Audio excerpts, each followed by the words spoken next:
Going live with lunch. We're live. Let's see. We're actually. Be very attentive. All right, here we go. Welcome to the live stream where we do it live. I'm Tony D. That's Little Joan. And we have lunch. It's a lunchtime live stream. Today we have a sad little sandwich which I made with a Lissio's roll. I'm not a big fan of Lissio's. It's okay. Kind of in a pinch. You're just kind of like, well, at least it's Italian. Some roast beef and provolone cheese and mustard and tomato. I know, but I put mustard on tomato. I don't care. It's fresh Jersey tomato, so that much is good. I've got some homemade pickles from the girlfriend. And I've got some bananas for lunch dessert. Arden is here. Oh, I forgot food. Be right back. All right, get your food. Welcome to Lunchtime stream. And you might say, why am I doing the lunchtime stream again? Well, I've got a family dinner thing that's happening at the evening dinner time hours, and I'm going to Chef Vola with the fam and the girlfriend as well. So it's going to be spectacular. Now, I've talked about Chef Vola on my channel before. Chef Vola is the greatest restaurant in the universe. Hands down. My mouth is watering just thinking about it. Oh, Chef Vola is so good. So good. It's in Atlantic City, right on the border of Ventnor. And let me tell you something. It's going to be a good time. Oh, it's going to be a good time.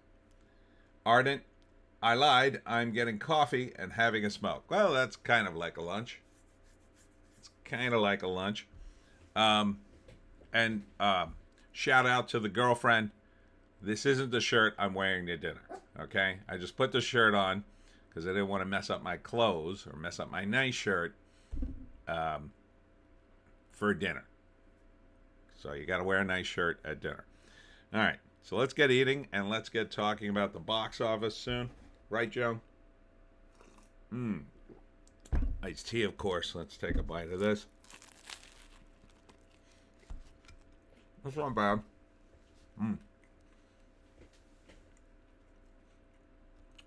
I toasted the roll.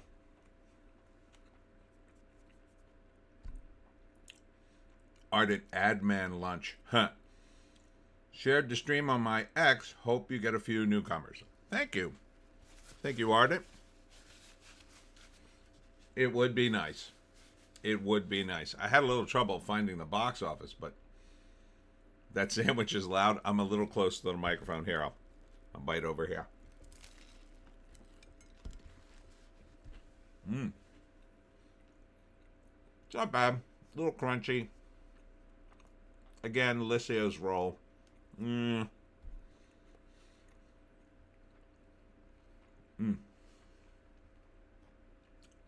Lissio's is meh. I prefer a Versus. They have some good Kaiser rolls. I have to get to a Versus tomorrow because I have no bread. And as an Italian, I must have bread every day. But since I'm going to Vola, I should have some leftovers from Vola, I'm thinking. I don't know. The food's so good, I usually just eat everything. Right, Joan? I know, Joan. You want some? Here, I'll give you a little roast beef. There you go. Anywho, what's going on this box office? It's bad. It's really bad. This is possibly one of the lowest holiday box offices in history.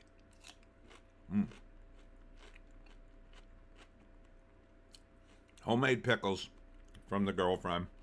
Very good. Top notch. These are what's called refrigerator pickles. You don't seal them in the jar. You make them in a jar that you close, but you put all the spices and brine in it, and you just let it sit in there for a few days, and you got a good pickle. Mm. Oh, man. Those are the best, hon, if you're watching. Mmm. Well, I love pickles, number one, but it was very fortuitous. My girlfriend started making a lot of pickles because I switched out of eating potato chips, which I also love and miss. Every day I miss potato chips. Like literally every day I have lunch, I go, man, I miss my potato chips. But then I have the pickles, so then it's kind of like, oh, okay, why are the pickles? So they're a lot healthier, obviously, because Joan, what the hell? I'm trying to get into a groove here. Do you want to get down? Are you out already? Yeah. What a diva. So, yeah. So switching to pickles, I think, is healthier than potato chips. And you might say, they're both salty. Yeah, but the pickles are made of cucumbers, and that's a vegetable. The potatoes, the chips are made of potatoes, but, they're soaked in grease. There's no grease in these. So it's got to be better. So that's my diet plan. I'm not a nutritionist. Anyhow, let's get into some box office. All right. So shockingly, Weapons is now the number one movie again. It went down to 2 last week. We're in the 4th week of Weapons. And you might say, oh my God, this movie must be awesome. I've heard good things. I definitely want to see it. But I also heard good things about Barbarian, and I was pretty underwhelmed with Barbarian. Yeah, Barbarian was, it had entertaining moments, but I wouldn't call it a good movie.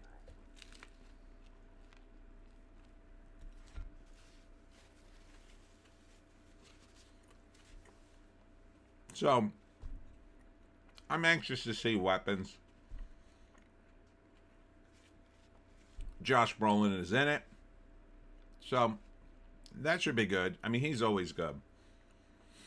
But the fact that this movie came back to the number one slot just shows you how weak the box office is on Labor Day weekend. This is the end of the summer. Okay? The end of the summer is a time when summer movies should still be clocking some decent numbers. People are on vacation. And again, down at the Jersey Shore, you go on vacation for a week, maybe a weekend.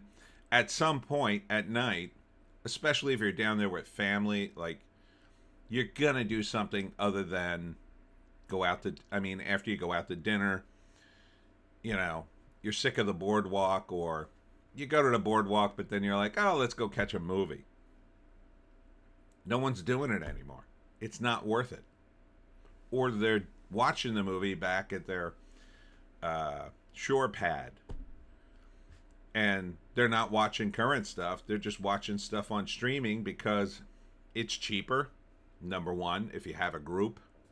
So that's a big factor. If you have a group of people and you're going to go to the movies, let's say you have a family of 4, it's going to be like $48, $50 you're talking just to get the tickets. So you're looking, with popcorn and stuff, you're probably close to $100. It's ridiculous. Whereas if you go to the boardwalk and say, hey, let's go back to the house and watch a movie and just hang, you can do that. And what does it cost you? Well, usually it's about $20 for a movie that's fairly current. I don't know if Weapons is streaming yet. Probably not. It's a little soon, but at some point it will be. It'll probably be $20. $20 with 4 people, that's not a bad deal. That's $5 a piece, and you're not spending any money on food. Now you might have You know, you might get a pizza or something. Let's say you do. That's another $20. Okay, so now you're up to $40. It's still half. And you're relaxing in your shore pad, which you paid all this money for. And, you know, it's a lot nicer. It's a lot nicer. So, movies are screwed.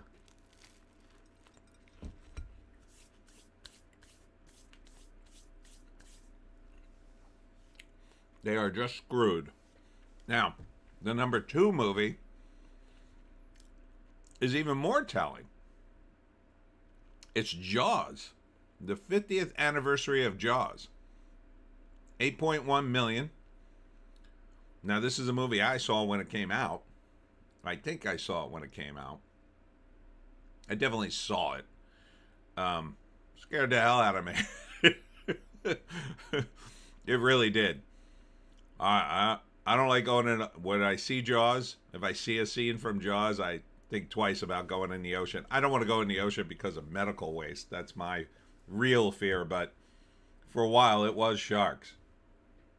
Yeah, I don't want to be eaten by a shark. So it's a great movie. If you haven't seen it, it's classic.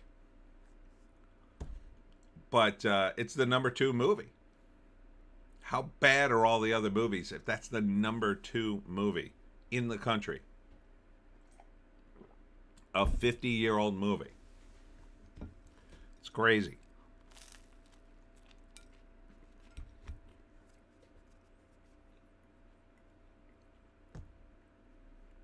Roy Scheider was so great. He was great in everything. He's dead, right? Pretty sure.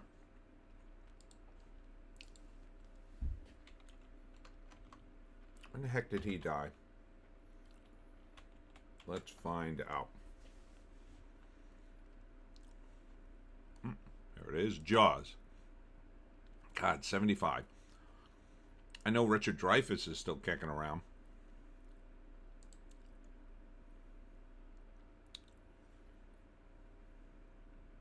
In 2008 he died. Wow, that was a while ago. Ardent medical waste.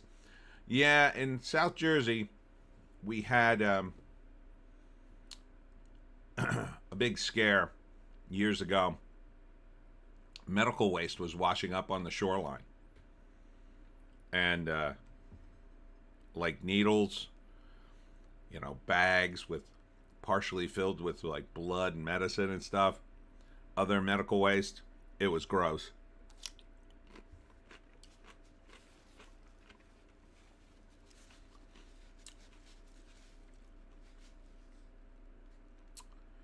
Ardent Scheider, 2017. Oh, 08. Wow. Yeah, I know. I didn't think it was that long ago, but wow. I think he died of cancer, if I'm remembering correctly. Then again, I couldn't remember the year, so he was a really good actor. He's not one of the main guys, but he's in one of my favorite movies, Marathon Man. If you haven't seen it, that's a great film. But he's not in it that long, but he's good.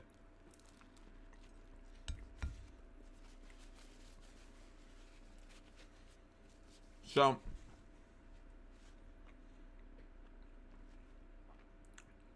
I think it's a great idea. The studios are putting their classics back in the rolls, but it's kind of embarrassing that Jaws, a 50-year-old movie, is the number 2 movie.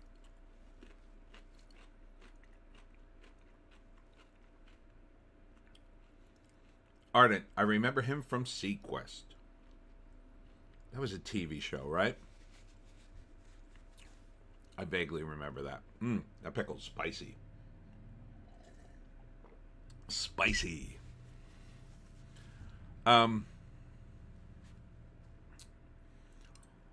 It's just nuts. And then right behind it, at 7.8 million, is the new movie Caught Stealing, which looks pretty good. The trailer looked good.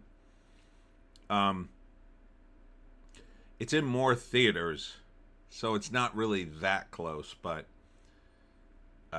still, you would think a comedy. I don't think they did the trailer justice. There's a lot of interesting cast members. Vincent D'Onofrio and Lee Schreiber play two Hasidim gangsters in this, and they're in the trailer, but not prominently. I mean, in one spot. Oh, great! Now I'm getting calls. Hold on. I can't answer this right now. You have to shoot me a text. Ardent, yeah, TV show. Are you kidding me? Hold on, I gotta text somebody.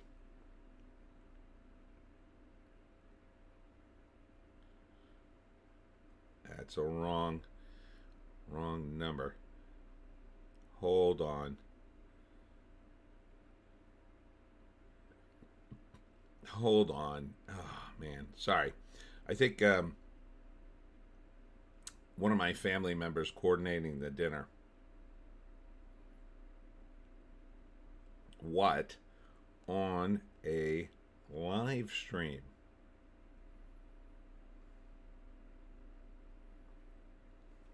Let's see what they text back. Ardent, I have to check to see if Thunderbolts is on D Plus yet. Gonna review it for tomorrow. LOL, tell them you're currently in Zimbabwe hunting jackalopes. Why? Why would I tell them that? That's crazy. Thunderbolts. I don't want to watch it. Thunderbolts. I mean, it just looks boring. And I kind of can't stand Julia Louis-Dreyfus now. She used to be very funny, but these days she just annoys me.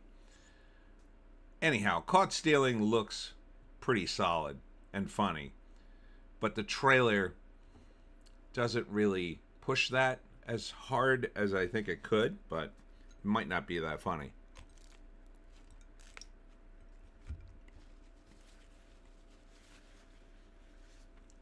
I'd say it though. Back in the 90s, that would have been probably big money. Part of the problem is, okay, nothing urgent. All right. Part of the problem is comedies in general just haven't been great. The few that come out.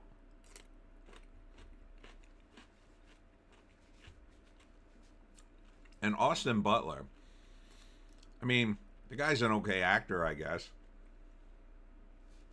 The guy's in shape, but so what? Doesn't mean he's funny. Where are the comedians? There's hardly any comedians. Ardent, I want to see it to see how badly they managed Bucky's character. This is for Thunderbolts. I have reviewed Doc Savage last week. That was good for the time it was made. I hear it's pretty decent.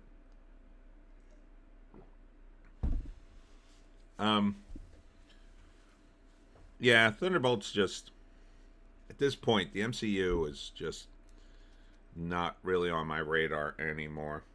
I mean, I follow it just to sort of follow the dumpster fire, but I don't think I want to see most of the movies.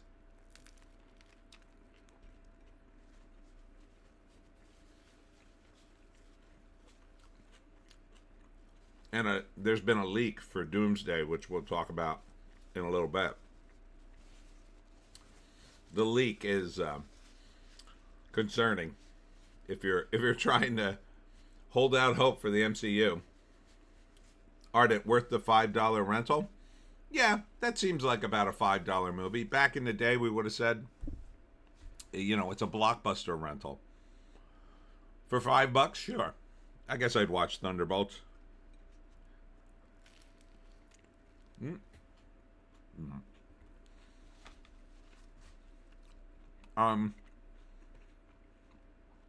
But I kind of feel that way about Caught Stealing too, so it's probably worth $5. It's funny how movies have become comic books. In that comic books now are way too expensive. They're $4.99 or more, if you can imagine, for a regular comic. It's just way too much.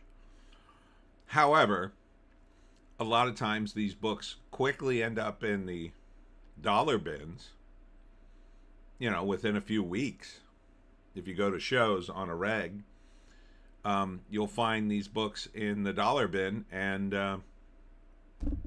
you can get them there. Or you go to a store that has very generous discounts, and you get them for more like, what did I used to get my books at?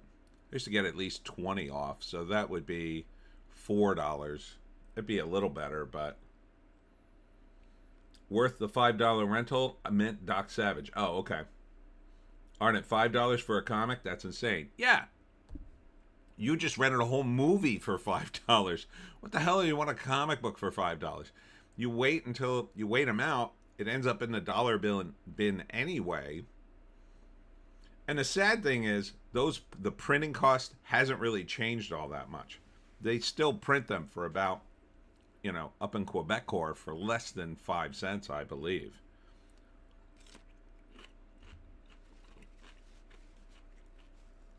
To keep their volume up and whatnot. So, I think it's the law of diminishing returns. They're still printing thousands of comics, but they're not selling them, so they raise the price in order to get enough of their money back, but they're still printing the same amount. But if you're a hardcore comic fan, to just wait.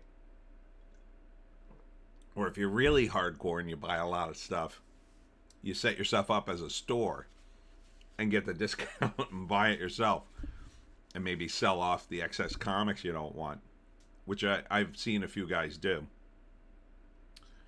But movies are becoming the same way. It's like, I don't want to pay all this money to go to the theater anymore. It's ridiculous. I'll just wait until it hits streaming. It's not that long of a wait. And it's a lot cheaper, and it's a lot more convenient. So this is why movie theaters are kind of doomed. The movies are done. Because at that point, when it all becomes streaming, there'll be no movie theaters. If you can imagine. That'll be sad.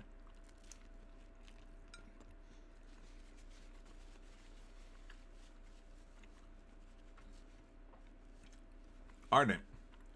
The comic book industry should go back to the older materials. I agree, but I've talked to a few people in the industry about that, and especially the artists. They're like, "Oh no, I love the good paper," and you're just like, you understand it's killing the industry, right? Yeah, it may make your artwork look better, but you're killing the fans. They don't want to pay this money. Even with the Kickstarter, you're paying 30, 40, 50 bucks for it. And granted, you're getting it signed and maybe get some artwork, and it's a longer comic, but paying a lot of money. I mean, the Ripperverse stuff, I didn't want to buy it. I never would have bought that stuff.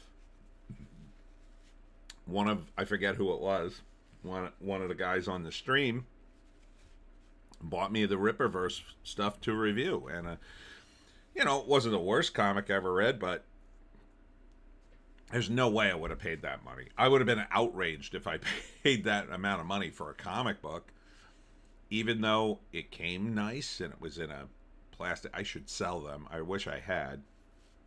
I don't know if they're going to hold their price, but it's just not worth it for me. It doesn't. I don't feel like I got my money's worth on a $20 comic. Even the comic I liked. There was one I liked out of the three, better than the other two. I forget what it was called. And that was decent. I think that was written by Chuck Dixon. But I remember a time when it was $3 and Chuck Dixon was writing everything in the DC universe. So come on. You got to lower these prices. Or you have to come up with a much better system. Now, I would, again, consolidate the comics, the floppies, into monthly, 100-page collections and sell them for $5.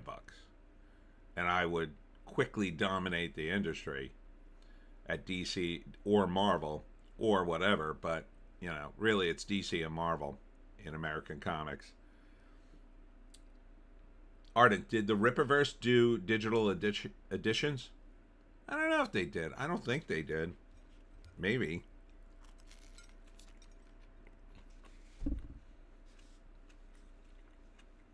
But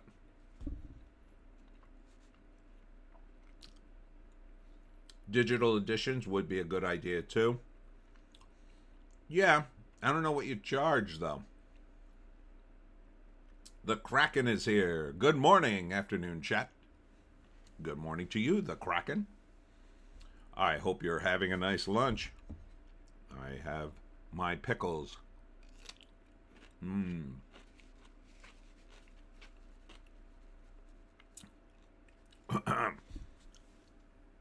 Kraken says, hi, Tony. Ardent says, low, Kraken. But yeah, so... Ardent, oh, digest editions. Oh, sorry. Sorry, I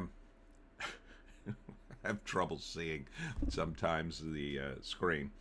Yeah, the digest editions would be good too. I don't think they're doing that though. DC and Marvel are doing that kind of stuff, which is cheaper, but Kraken, breakfast for me. Wife is making French toast, 9 a.m. Nice. That's nice. I like French toast, but I feel like at some point in history, we moved dessert into breakfast. Like, French toast really feels like a dessert to me. So do pancakes. They're too sweet. Like, I very rarely, like, if I'm going to eat French toast, I need some other breakfast food. You know what I mean? Like, I need some other real food and then have the French toast or the pancakes or whatever. Or waffles. Ardent, switching to all caps large print.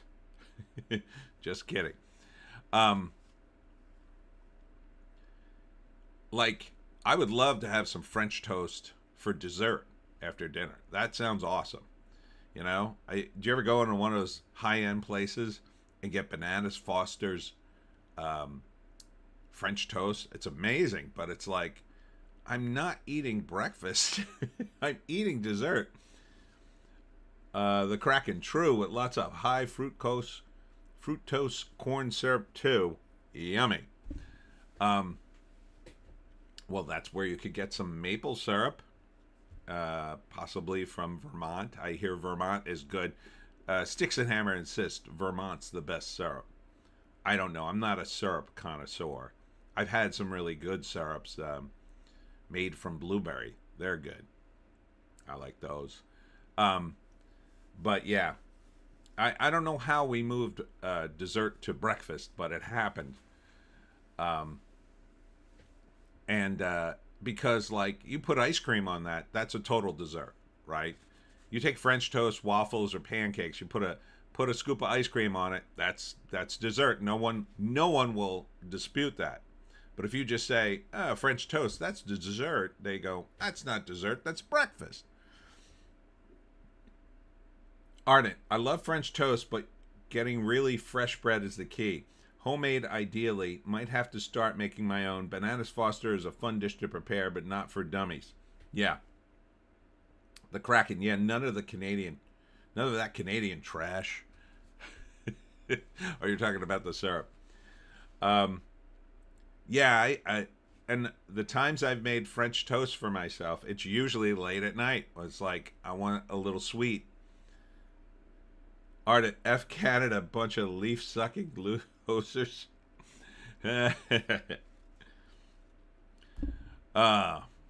Boy. Hilarious, making fun of Canada. All right, getting more into the box office. So, Caught Stealing, you know, for comedy these days, hitting number 3 isn't bad. It's just that it's not making a lot of money, and the only reason to hit 3 is because the box office is so weak, and it got beat by a 4-week-old movie and a 50-year-old movie. So it doesn't really make it look good. And then number 3, moving up from 4, so coming back up the list, is Freaky Friday. It's ridiculous, 6.5 million in its 4th week. Again, there's a big audience for this. I don't quite understand why.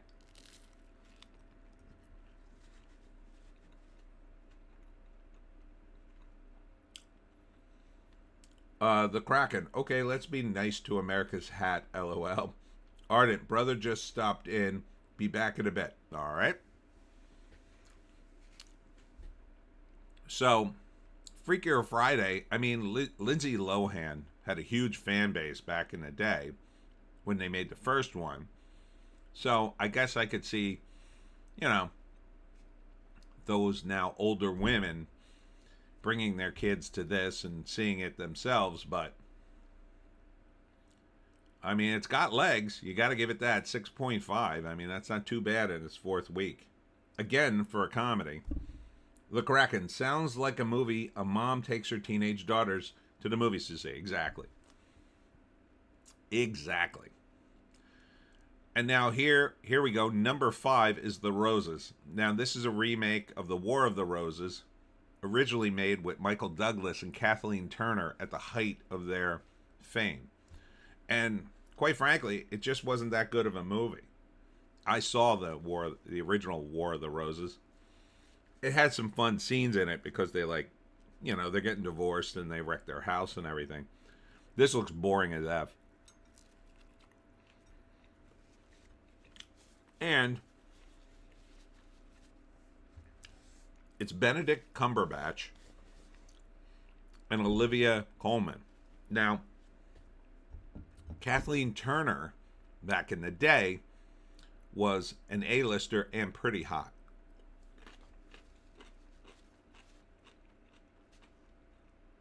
Olivia Colman, not to, insult the woman, is not hot.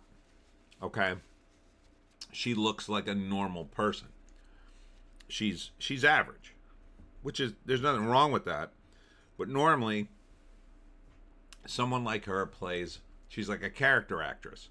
She'll play the other mom, the friend.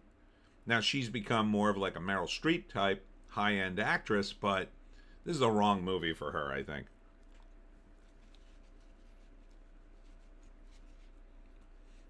It doesn't require an actress of high caliber to play this role.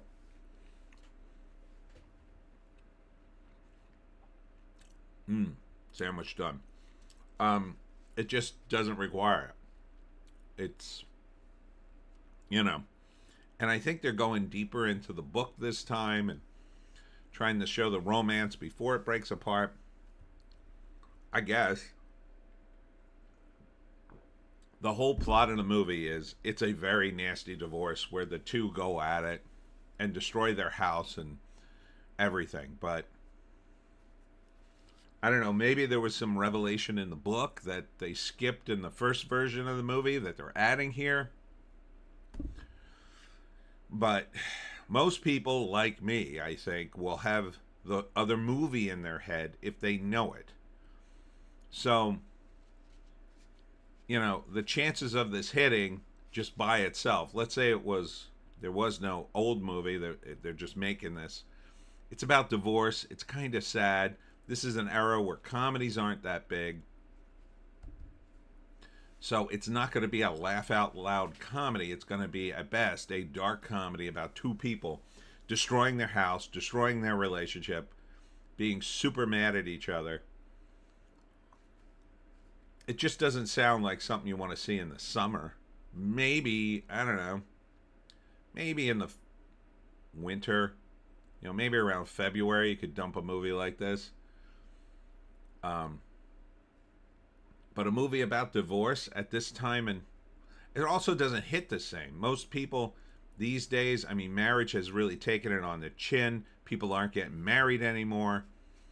A lot of people are divorced, and they're trying to say, oh, divorce is okay, and you can have mixed families, and blah, blah, blah. It kind of just goes against everything.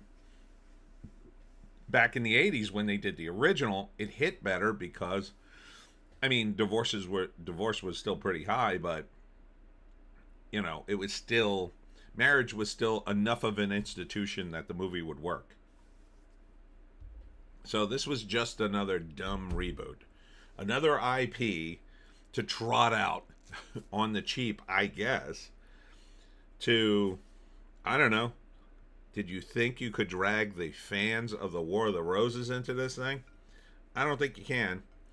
By the way, this is a pretty ripe banana. I like ripe bananas. I don't like the green ones. But they have to be not mushy. See, this has a bit of a break to it. And normally, Joan likes some of this. Where is she? You here, Joan? You want banana? Normally she likes a piece of this, but she can kind of take her or leave it.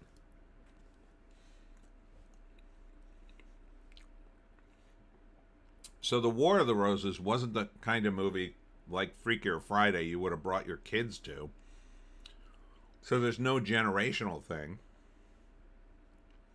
You know, the kind of people who saw the first movie probably have no interest in going to the movies. Sorry. 6.3 million. It's only in 2,700 theaters. I mean, if you're going to open the damn thing, open it. Open it big.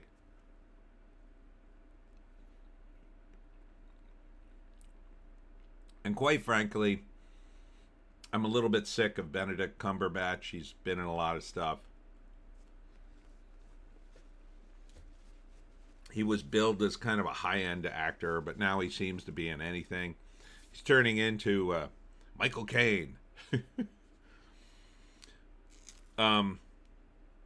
Next up, at 6, dropping from 4, The Fantastic Four. So you'll note, Fantastic Four is a movie that dropped, unlike some of the other big movies. If The Fantastic Four had been, the Silver Surfer as a man, I think you would have had a bigger hit, and I think you would have seen that movie gone up.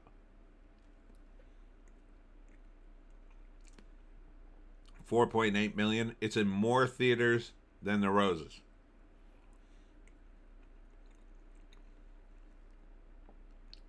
Number 7, The Kraken. He was really good as Sherlock in the TV series. Yeah, I liked him in that. But he's billed as kind of a high-end guy, and you can't just keep using him.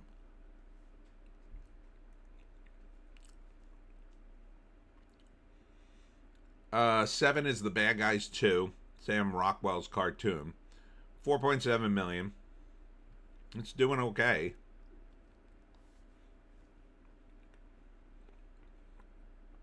Although, did this thing make its money back? I don't think it did.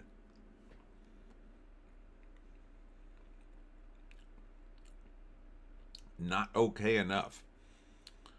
And then 8, dropping from 7, is Superman, which had legs for days. Let's take a look at this again.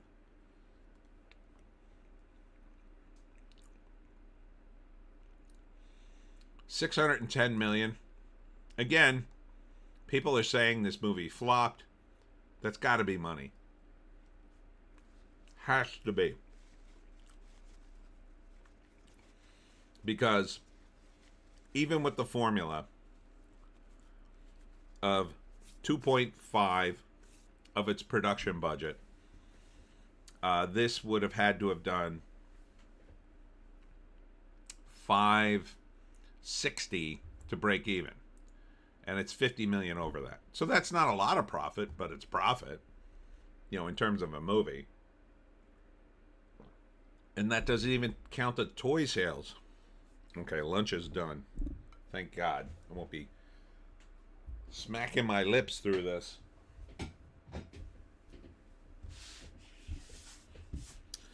Yeah, so this is money.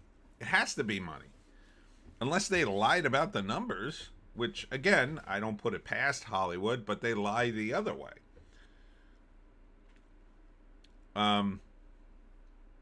So the guys, I don't know. There's video after video. Oh, this is a flop. This is a flop. Doesn't seem to be. Ah, shoot. I think I wiped a crumb on my forehead. You ever do that? Something on your hand? So I don't know. I feel like they're just picking on this movie, partly because James Gunn is just too visible. I think he should really scale it back. I think he has a little bit. I haven't heard as much from him.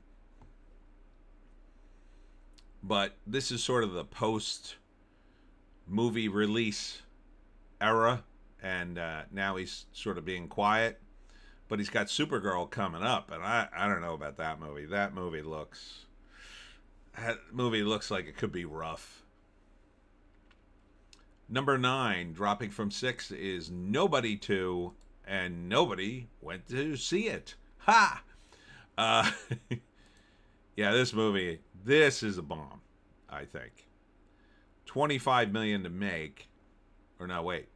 Yeah, $25 million to make. It's only made $35 million worldwide.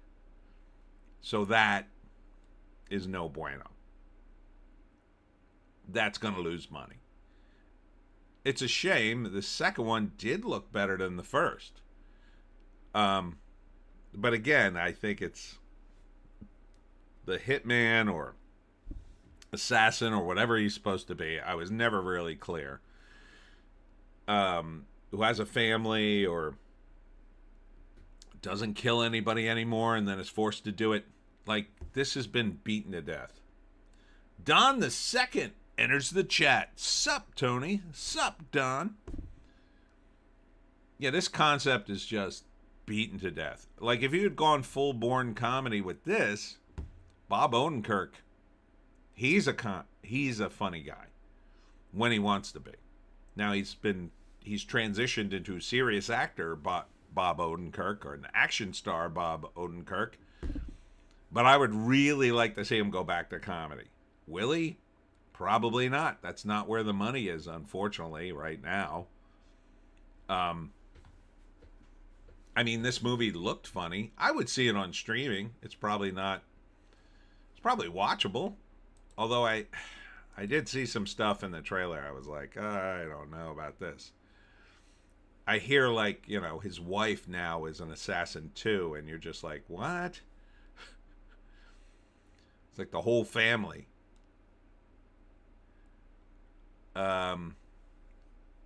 So that's done. That's completely cooked. The Naked Gun is similarly cooked, but not as bad. $95 million. I forget how much money this thing cost.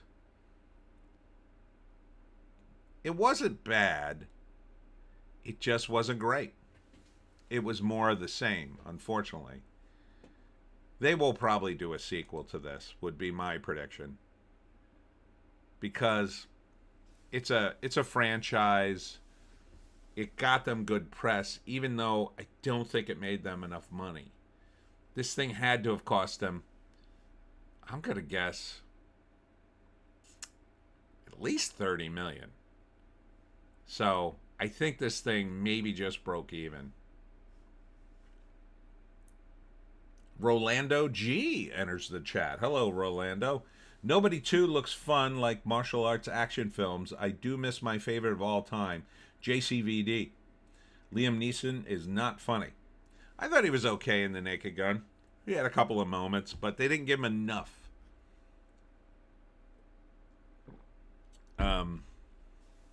It wasn't as jam-packed.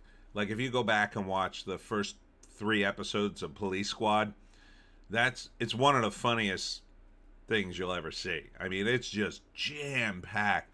They're just hitting you over the head again and again and again with jokes.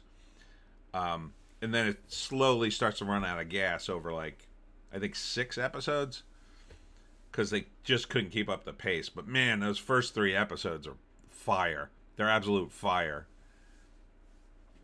Liam Neeson's like, okay, it's not an embarrassing sort of outing, but you know, and there's a couple good bits.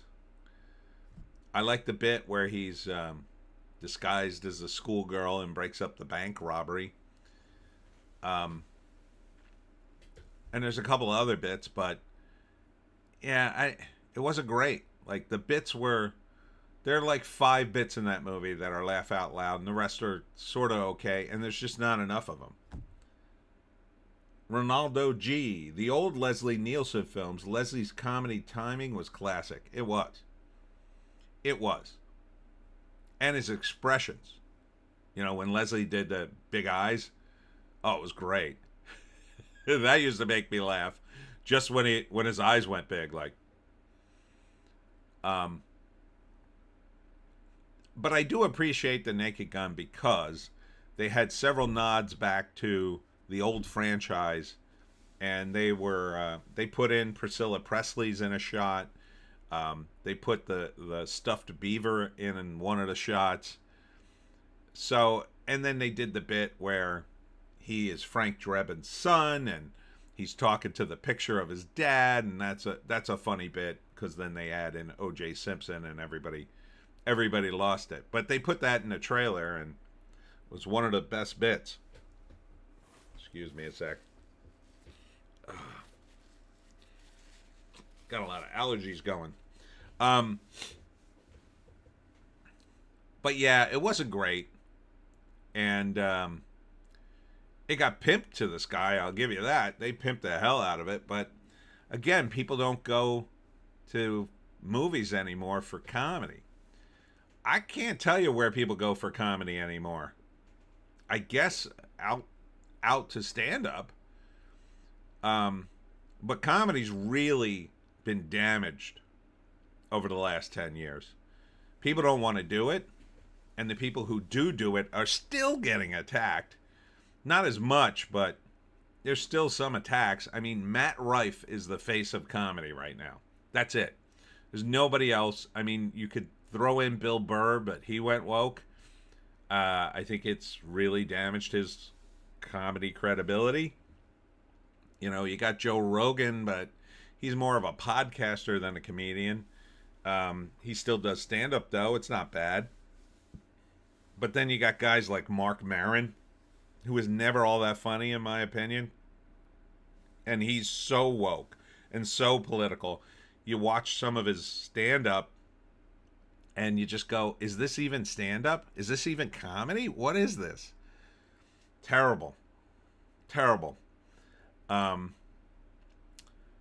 You know, Kevin Hart's still out there doing stuff, but you hardly ever hear about him anymore. And he was always okay funny.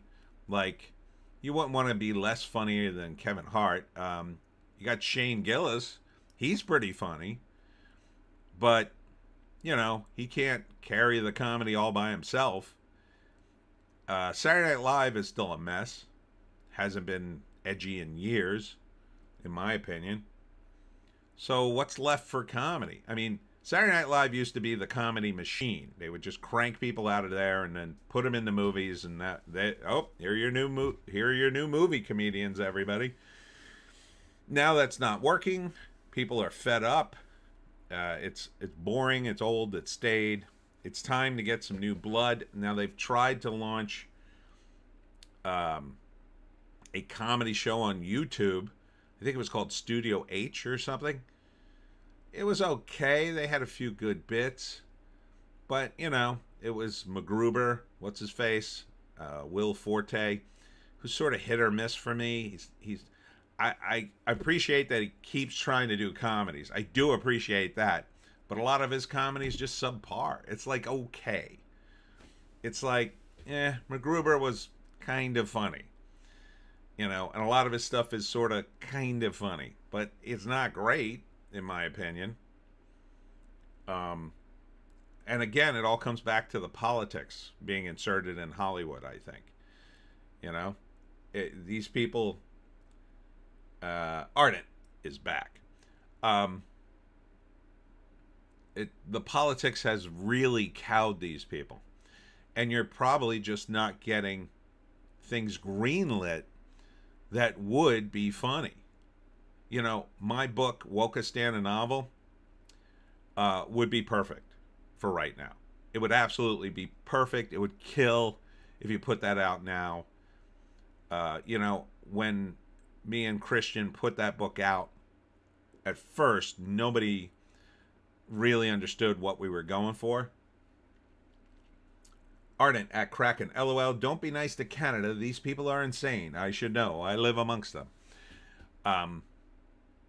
We first put out Wokistan, a novel. People didn't really get it.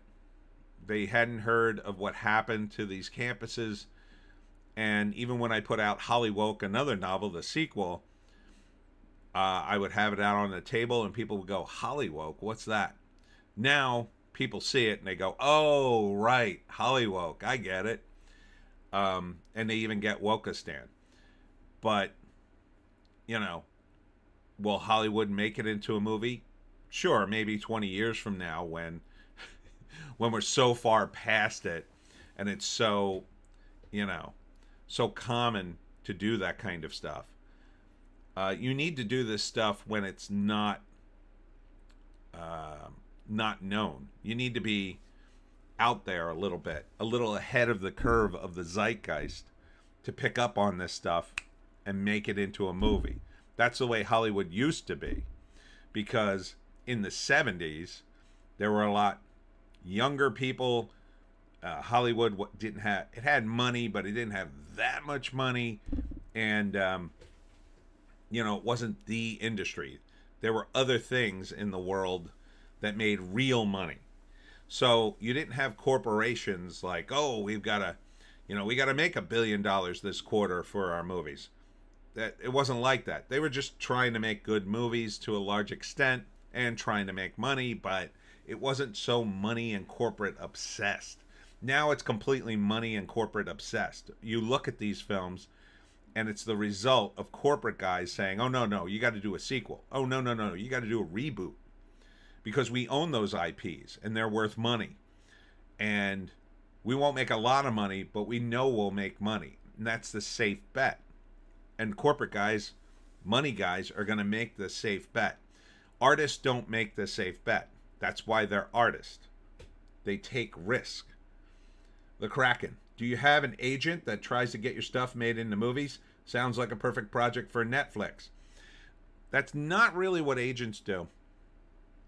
Don the Second. There's no soul in the movies anymore. FR. Yeah, you're right. Because the stuff that would be more soulful just isn't getting past the gate. And circling back to agents, what agents really are, they're really there to manage your many offers once you've gotten through the door. You don't need an agent until you're sort of in. You know, you hit, and now everybody wants to give you money to do something. That's when you need an agent to sort through all the deals and figure out which ones are real and which ones are just BS, and negotiate and all that.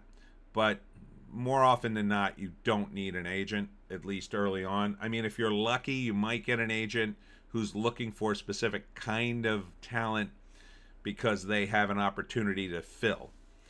But they don't really do much for you. You can't just get an agent and say, oh, well, now I'll get work. Nah, you have to get the work first. And then the agent will come in and like make that work you're getting either pay more or you get you more work.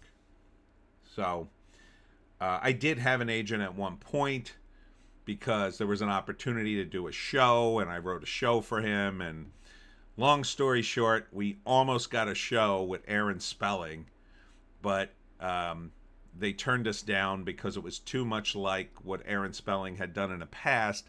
And although he really liked the idea, apparently, he went with a new show at the time, which was called 90210, Beverly Hills 90210, which is why I always hated that show. Don the Second. It is ridiculous to order a pizza at noon. LOL.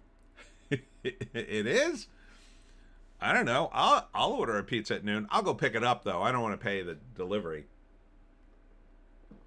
Plus, I live in South Jersey. You throw a stick, you'll hit 2 pizza places on the way down. So, but, yeah, so comedy's really taking it on the chin. And so you have corporate guys, micromanaging everything, including comedy, and they're micromanaging it into the ground because they're not artists. They don't understand you have to do something new. You can't just keep doing safe things, especially in comedy. Case in point, The Toxic Avenger is number 11. Made $1.7 million. There is no way I would have greenlit a remake of The Toxic Avenger. Not in a million years, if I was a movie executive. Because of several reasons. The first reason is The Toxic Avenger was a complete fluke.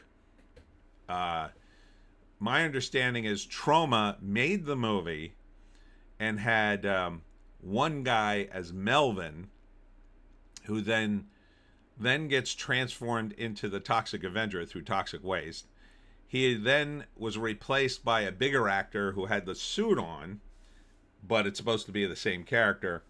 And then later they decided to redub the Toxic Avenger's voice because I forget the reason why, but you know, it was a fluke because the guy they chose to dub the voice was like, "Hello, I'm the Toxic Avenger."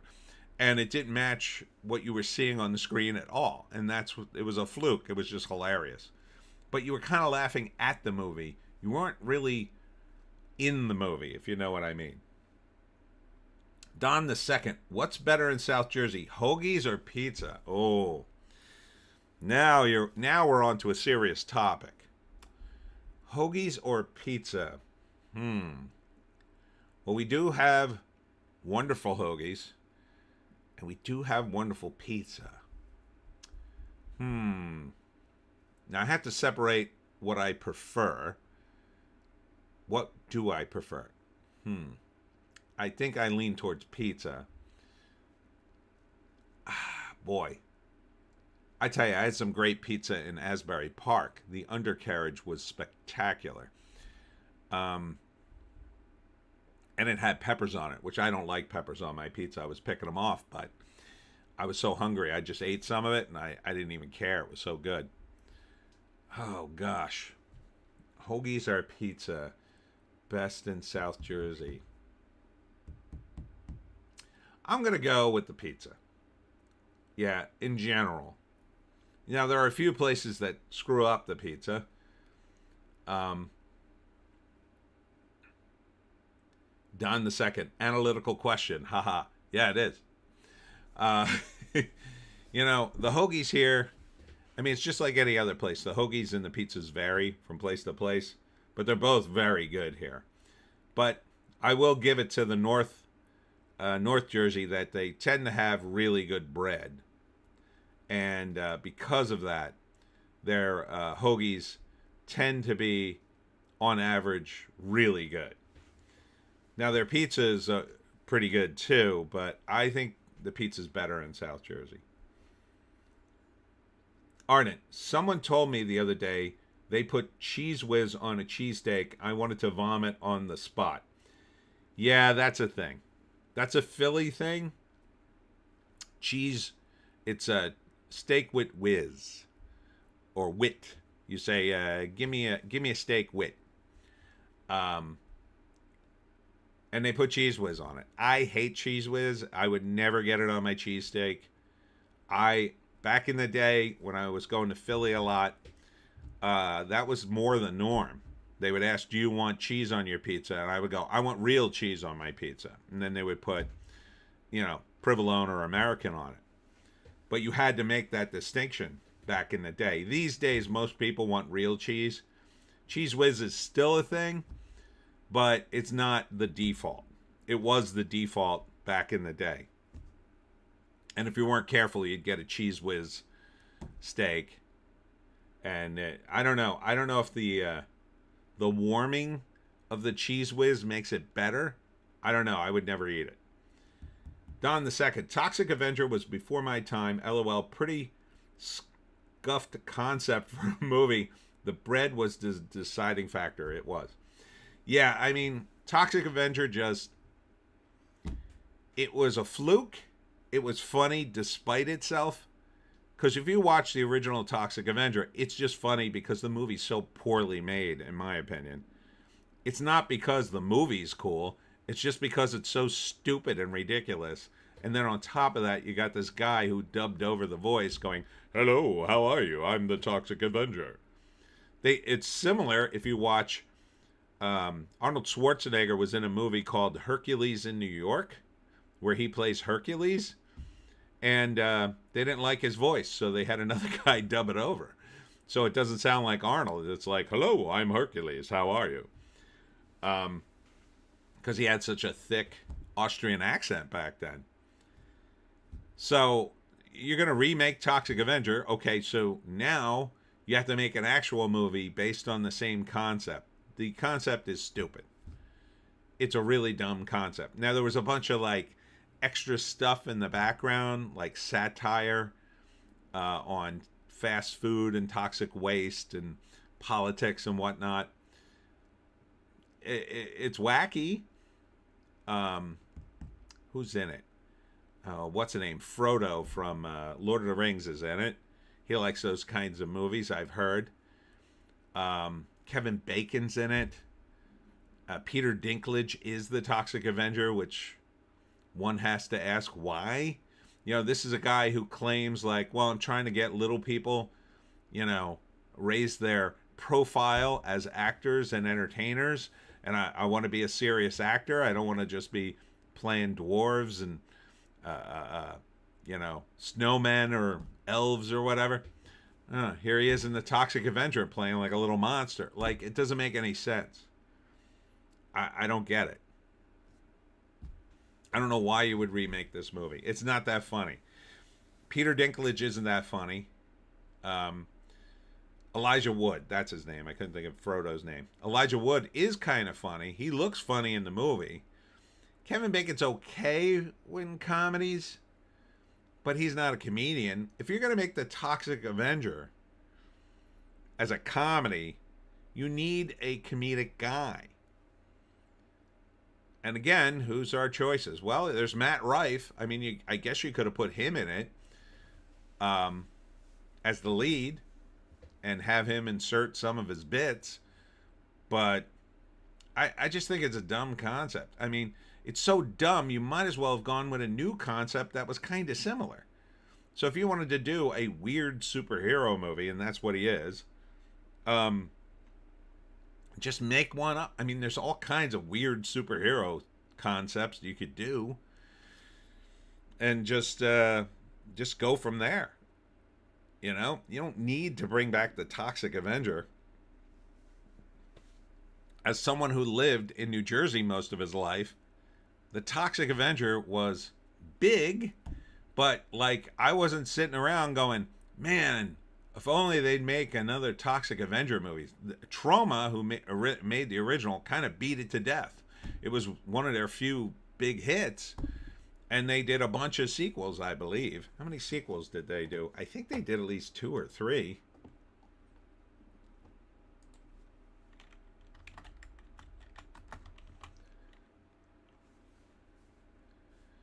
See, and they shot this thing 2 years ago, according to this. Here's the current one. This is 2023.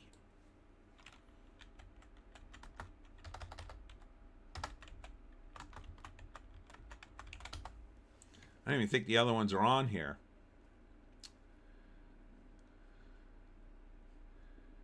Yeah, 4.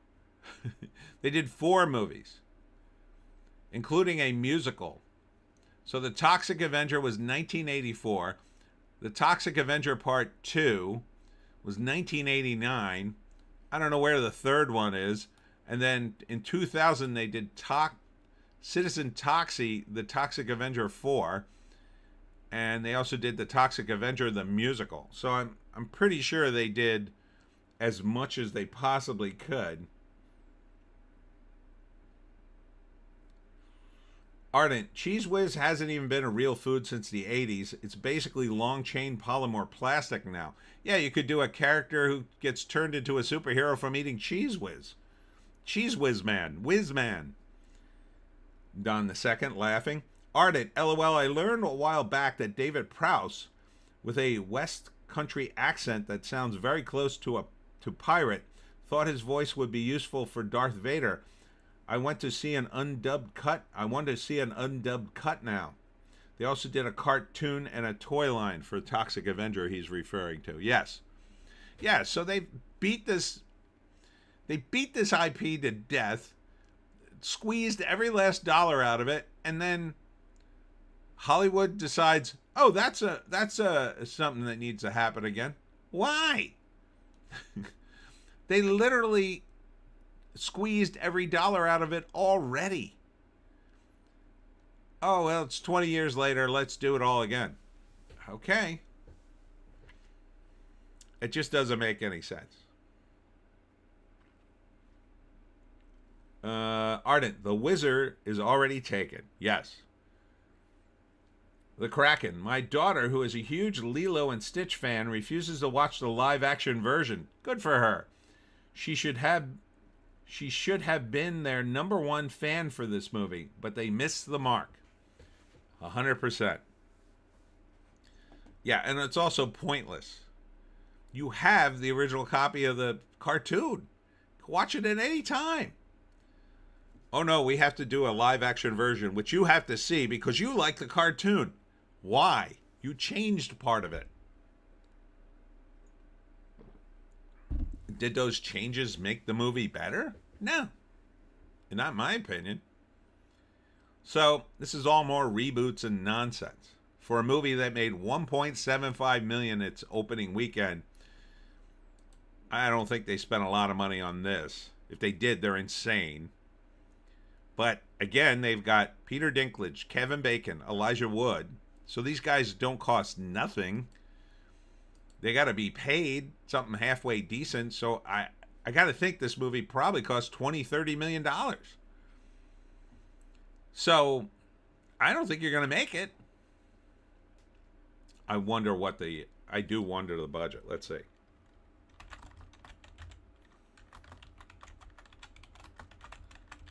Let's see. No, we don't want the 84 one. Yeah, there we go. 2025. Well, really, 2023. Let's see.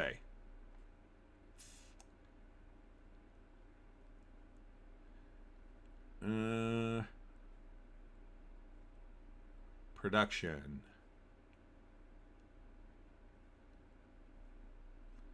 In May 2023, Arnold Schwarzenegger was in talks for the role in the film. He eventually dropped out to work on Terminator Genisys. Ooh, what a choice. What a choice. Guillermo del Toro was reportedly involved at one point. Doesn't say. It's a graphic novel based on the film released by Legendary. I guess that'll be with the Peter Dinklage version. Yeah, no one knows. But I can't imagine it was less than $20 million.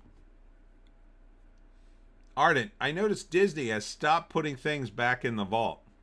They all stopped putting things back in the vault. Because when you have lawyers and MBA guys running your studio, they don't care from a job standpoint, in my opinion, what you put out, as long as it makes money. Now, to a certain extent, that's smart.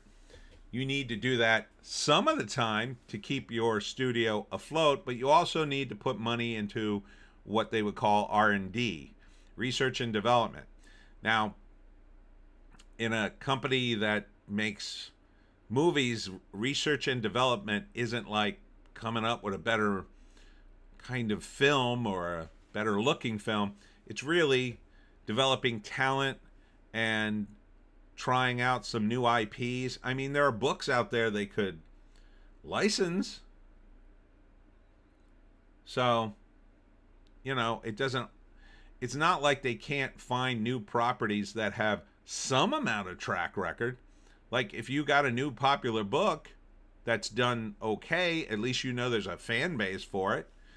You know, if you have a book that sells a couple of million copies, well, that's probably a couple of million people who'll go see the damn thing. So that's a good start. But the Toxic Avenger, yeah, a lot of people know the IP, but will they bother to pay money to go see it? Very few people, in my opinion. Partly because they're you know, you're talking about people who are around, they're about my age. 84 is my era where I'd go see Toxic Avenger. And I didn't even see it until it was on video. But, so, you're talking guys in their 50s, and it was mostly guys? Okay. Do guys in their 50s need to go see the remake of the Toxic Avenger? Most guys my age, if they had kids, they're probably too old to take them to the movies. So it's not going to be a family thing. You know, if you were going to remake this movie, you probably should have remade it in 2000. But by that point, they were still making sequels to the damn thing. So maybe just, I don't know, make something else. Make anything else. You could still do a crazy movie. I'll tell you what movie, you know, was kind of similar in its own weird way. It was a movie called They Cloned Tyrone. And it was really good. The premise of They Cloned Tyrone was it's this weird blaxploitation movie where a group of scientists basically run the hood, and when somebody gets killed, they just instantly replace them with an exact clone that doesn't know he's a clone and continues to deal drugs and do all sorts of hood stuff. And then eventually one of the characters figures out he's a clone and that there's a secret lab underneath the hood where they've been cloning everybody who lives in the hood. And it turns into this crazy conspiracy to keep the hood, you know, keep everybody in the hood and to keep them down or whatever. And they also put like chemicals in the fast food chicken. I mean, it was a whole thing. It's a pretty good movie. It's crazy. Jamie Foxx is in it. John Boyega's in it. It's great. I highly recommend They Clone Tyrone. It's got a funny title, and it's, you know, it's a whole satire on science and whatever. So, yeah, you could have done something like that. That would have been just like very similar to the Toxic Avenger in terms of the satire and science fiction aspects of it. But no, they're going to do an old IP because that's all they do. And again, MBAs and lawyers, this is what they're going to do. They're just going to recycle stuff because that's safe. But you can't be safe when you're going creative. You have to take risk. They have to understand. Now, they don't have to take risks all the time. You take a risk with a percentage of your studio releases, right? So maybe, let's say, you just break it down like this. 40% of your movies are going to be non-risk movies, right? Let's go higher. 50, 60% of your movies will be what I would call non-risk movies. So some of those will be reboots that you'll know you'll make money on, or sequels. The others will be, you know, typical movies that everybody always likes. You know, family movies, a revenge movie. You know, you can pretty much pick them. A love story or whatever. You have those, and that's about 60% of your content, so you know you're making enough money to keep the studio running. Then you've got the other 40%. The other 40% needs to be new, I would say. 20% of that new needs to be stuff that at least has some kind of track record, right? It's based on a book that's a hit book. You know, one of the recent things was that, it was that robot movie that starring Bill Skarsgård as the robot who, he's like a guard, a sentry guard in the future, and he watches TV shows. I forget what the series calls, but that had a big following. They made that into a TV show, whatever. So about 20% of your product should be like that. They should be based on something that's already kind of popular, but it's new. And so you get that out there. And then the other 20%, you got to take a little bit of risk. It doesn't have to be a lot of risk. So for instance, a risk could be, well, we've got this project and it seems pretty good. And, you know, the guy running it is very talented and we want to give him a shot to make his movie. You don't have to spend the moon and the stars, but, you know, 10 million, 20 million. The worst case scenario, if that movie fails, that's your write-off on your taxes. The studio needs write-offs, although these days they got plenty. So instead of making the Toxic Avenger, you make something else with a new guy. Maybe you encourage some of your big names to appear in his movies so you could support it a little better. That's how you do it. And if that movie hits, then you have something new that people will come to see. And then your brand becomes the sort of brand. I mean, there used to be brands in movies you would go, oh, it's a TriStar? Oh, this is going to be a good movie. Oh, it's from Orion? Oh, this is going to be great. Or this is A24 or Neon or whatever. This is Roadside Pictures. Oh, this will probably be really good. You want to have some of those. But they don't do that anymore because they're stupid and dumb and too rich. And I don't know. They don't listen to me. But they should because I'm a genius. Anyhow, number 12 is Jurassic World Rebirth. I always say that. Reboot. It is a reboot. It's stupid. It's another movie I would have never greenlit. But this is an example of a rebooted movie or yet another sequel. It makes money because dinosaur movies make money. It's like printing money. People will go see this and Planet of the Apes movies all day long, apparently. So at least it's a sequel. I'll give it that. So at least it's another movie, although it's kind of the same. I would have never cast Scarlett Johansson in this, but this is Hollywood. Number 13, F1, the movie. 1.1 million. Still doing okay. Here's the Lilo and Stitch live action movie. In its 15th week, still making $1 million. 1.1 million. Back in theaters. They jammed it back in theaters. Why? Because other movies failed and you needed something for the weekend for kids to see. Now, why? I mean, you also had The Bad Guys 2. That did okay. But, you know, Honey Don't, in its second week, dropped 71%. Okay, so that's no bueno. I like the look of Honey Don't, mainly because two hot chicks are in it, and apparently they have a lesbian relationship. So maybe I'll see that on streaming. Maybe I'll see that alone in a dark room. But it looked okay. But it's kind of an art house movie, the way it was presented. Margaret Qualley and Aubrey Plaza as a couple in that.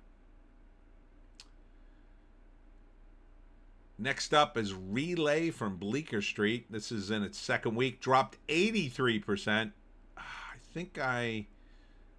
Yeah, this is a movie. It looked like a good premise. The premise is the guy in the movie poster his deal is he helps people who wants to be a whistleblower to corporations. But the way he helps them is he gets the corporation to pay them off and not kill them.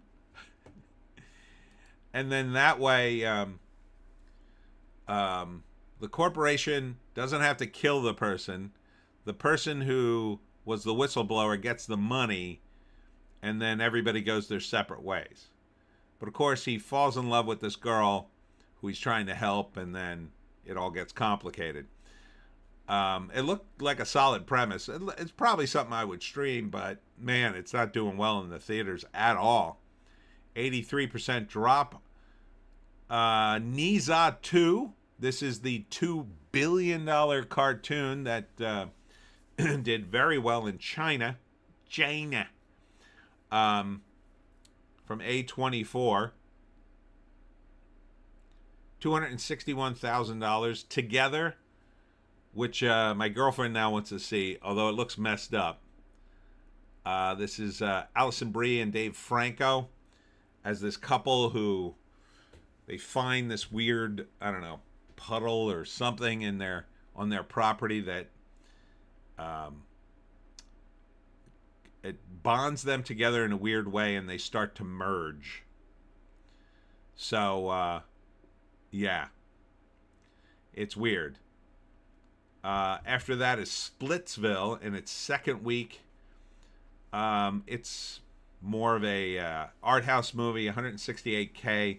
It's about like couples and they're breaking up, and I think it's the one where they have an open relationship. It's supposed to be funny. I don't know. It's two couples. One has an open relationship. The other couple's having trouble. And so they decide to have an open relationship too. And then one of the couple bangs the other in the other couple. And then it's on.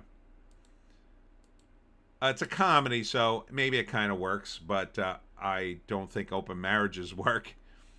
But good luck to you if you have one, swingers. Eden, in its second week, dropped 86%. Oh my God. But it's not in that many theaters. So again, another art house movie, but it has a gazillion stars in it.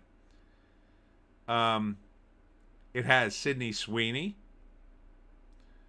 And that's all you need to hear. Now, Sydney Sweeney, Anna de Armas, Jude Law, and I believe there's a sex scene between all three of them in it. 1.8 million for the entire nut. Yeah, this thing's going down in flames. But I think they're going to prop it up for some kind of Oscar nod.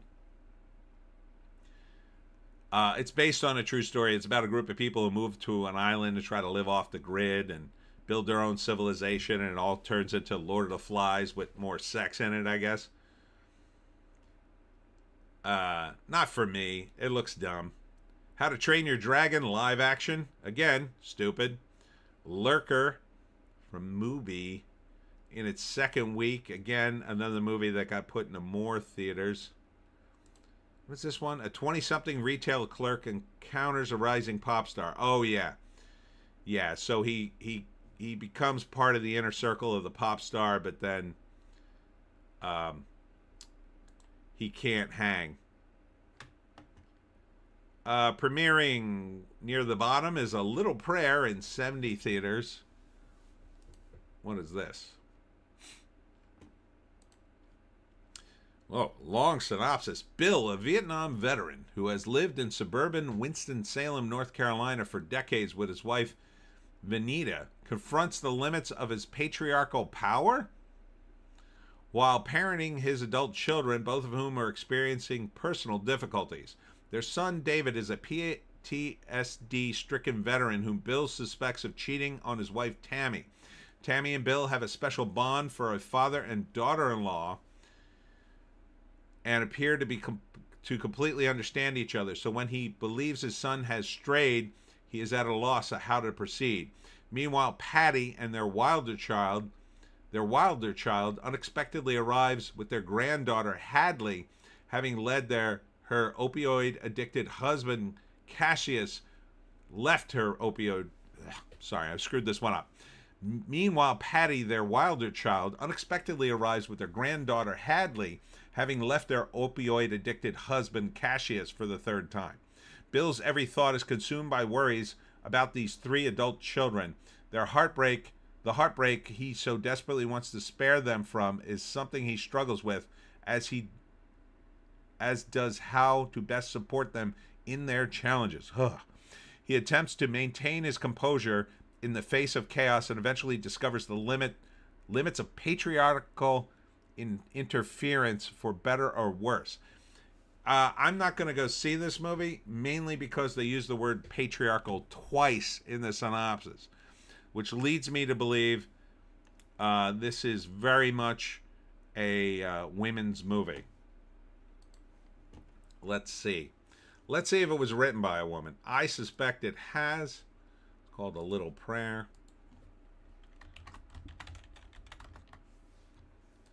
2023. Director Angus McLaughlin, who also wrote it. Okay, so maybe not. What has he done? This is his best movie, apparently, according to the IMDb. Nope, there was a short that got a higher rating. I don't know. It just sounds very feminist. I mean, this sounds like a better synopsis. A man tries to protect his daughter-in-law when he finds out that his son is having an affair. That sounds fine. Why did you got to go with that? Maybe it was just the person who wrote this longer synopsis is the feminist. Maybe they're seeing something in the movie that isn't there. Sketch from Angel Studios is next, 63,000. I guess that did okay for Angel Studios. 8 million total. $3 million budget, yeah. So, kind of a family comedy. So good on Angel. Angel Studios still doing well. They're making movies for a low amount of money, and they're making money for the most part. So keep doing that, Angel Studios, and you soon will take over the movie industry. Love, Brooklyn. I don't know what this movie is.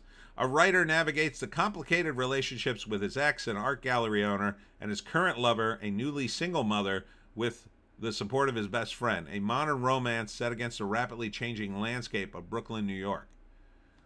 Okay. I guess. Cat Video Fest 2025. It's still in theaters, everybody. It's still in 22 theaters. So if you want to pay for YouTube, now you can. Can you imagine someone going to this? Can you imagine your friend saying, hey, you want to go see the Cat Video Fest of 2025? Why? Don't you have internet? And then at the bottom, Elio, 24,000, still in theaters. And My Mother's Wedding. That's directed by, I believe, Scarlett Johansson. $6,263. Yeah, I don't think this movie made money. Yeah, it didn't even crack a mil. And Scarlett's in it. Oof. Oofa. I guarantee it costs more than $1 million.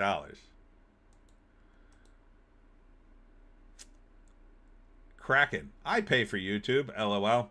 Yeah, but you're not going to pay $14 to see 90 minutes of it in a theater, I'm pretty sure. I mean, you're just paying not to see commercials.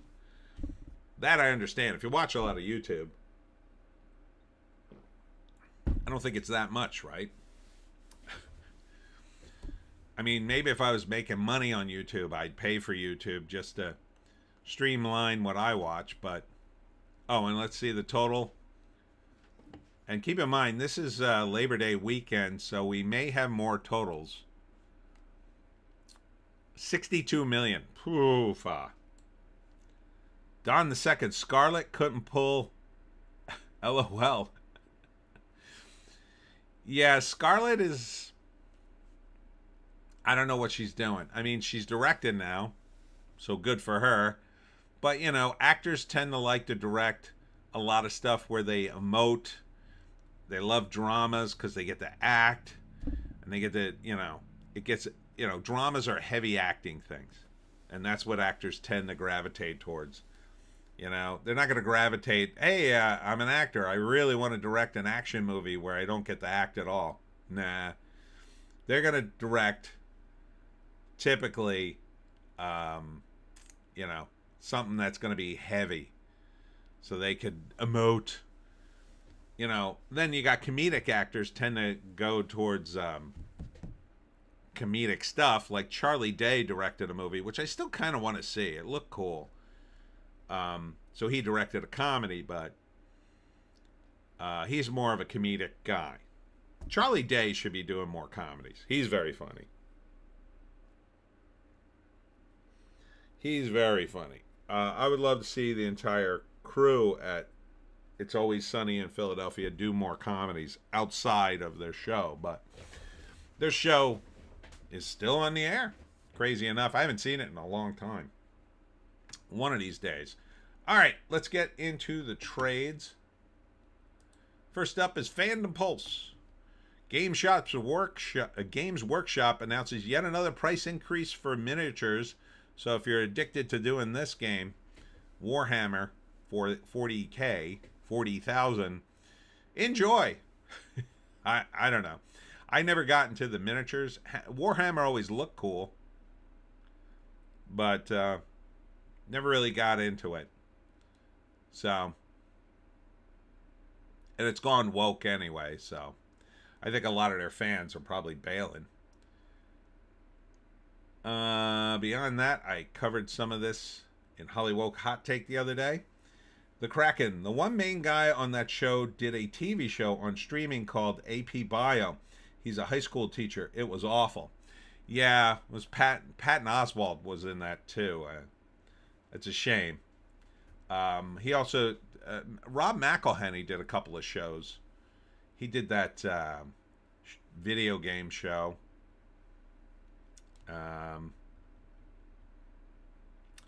And Glenn Howerton, who's the one you're talking about, Dennis, he also did another show that didn't last. I forget what it was called. He did an independent movie that was pretty decent. It was about a coffee shop. It wasn't bad. It was a comedy. Yeah, so not much going on in Fandom Pulse. Michelle Yeoh says she could have done a better job in Star Trek Section 31. Yeah. Well, I wouldn't blame her. As always, I blame Alex Kurtzman for Alex Kurtzman track. Ardent, LOL, my mother started watching Justified. I forgot Oswalt was in that. Almost puts me off watching. Well, the upside of Oswalt in that is he's not bad in it. He's kind of a pathetic character in it. He's just sort of like a side guy. But that's all Timothy Oliphant and Walton Goggins. Other weird headlines from the week. Get down here. Yeah, so this is the worst Labor Day weekend ever. Over at Dragon Con, which was a con I attended many, many times, the attendees are panicking about ICE raids. Now, I don't know why they would. There's not a lot of... I'm sure there's some illegal aliens at Dragon Con, but I don't know why ICE would decide to raid it. Wouldn't be the best place to identify people. Many of them would be in costumes. So, it'd be weird to raid Dragon Con? Not sure how they would get info about illegal aliens at Dragon Con. It's kind of a random assortment of people. It's not like you need serious ID to get into the place, so... I don't know why you're afraid of ICE raiding Dragon Con. Just seems like that's like a handful of woke people at Dragon Con worrying about nothing. Ardent, I think they're thinking about the wrong kind of aliens, yes.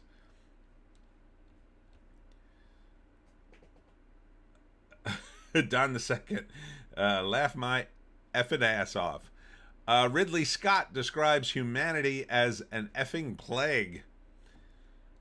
Okay, thanks for that cheery thought, Ridley. By the way, he directed Alien, Blade Runner, Gladiator, Black Hawk Down, Kingdom of Heaven, American Gangster, and The Martian. So I'm not sure why he's so depressed. Can someone do a wellness check on Ridley Scott? Make sure he's okay?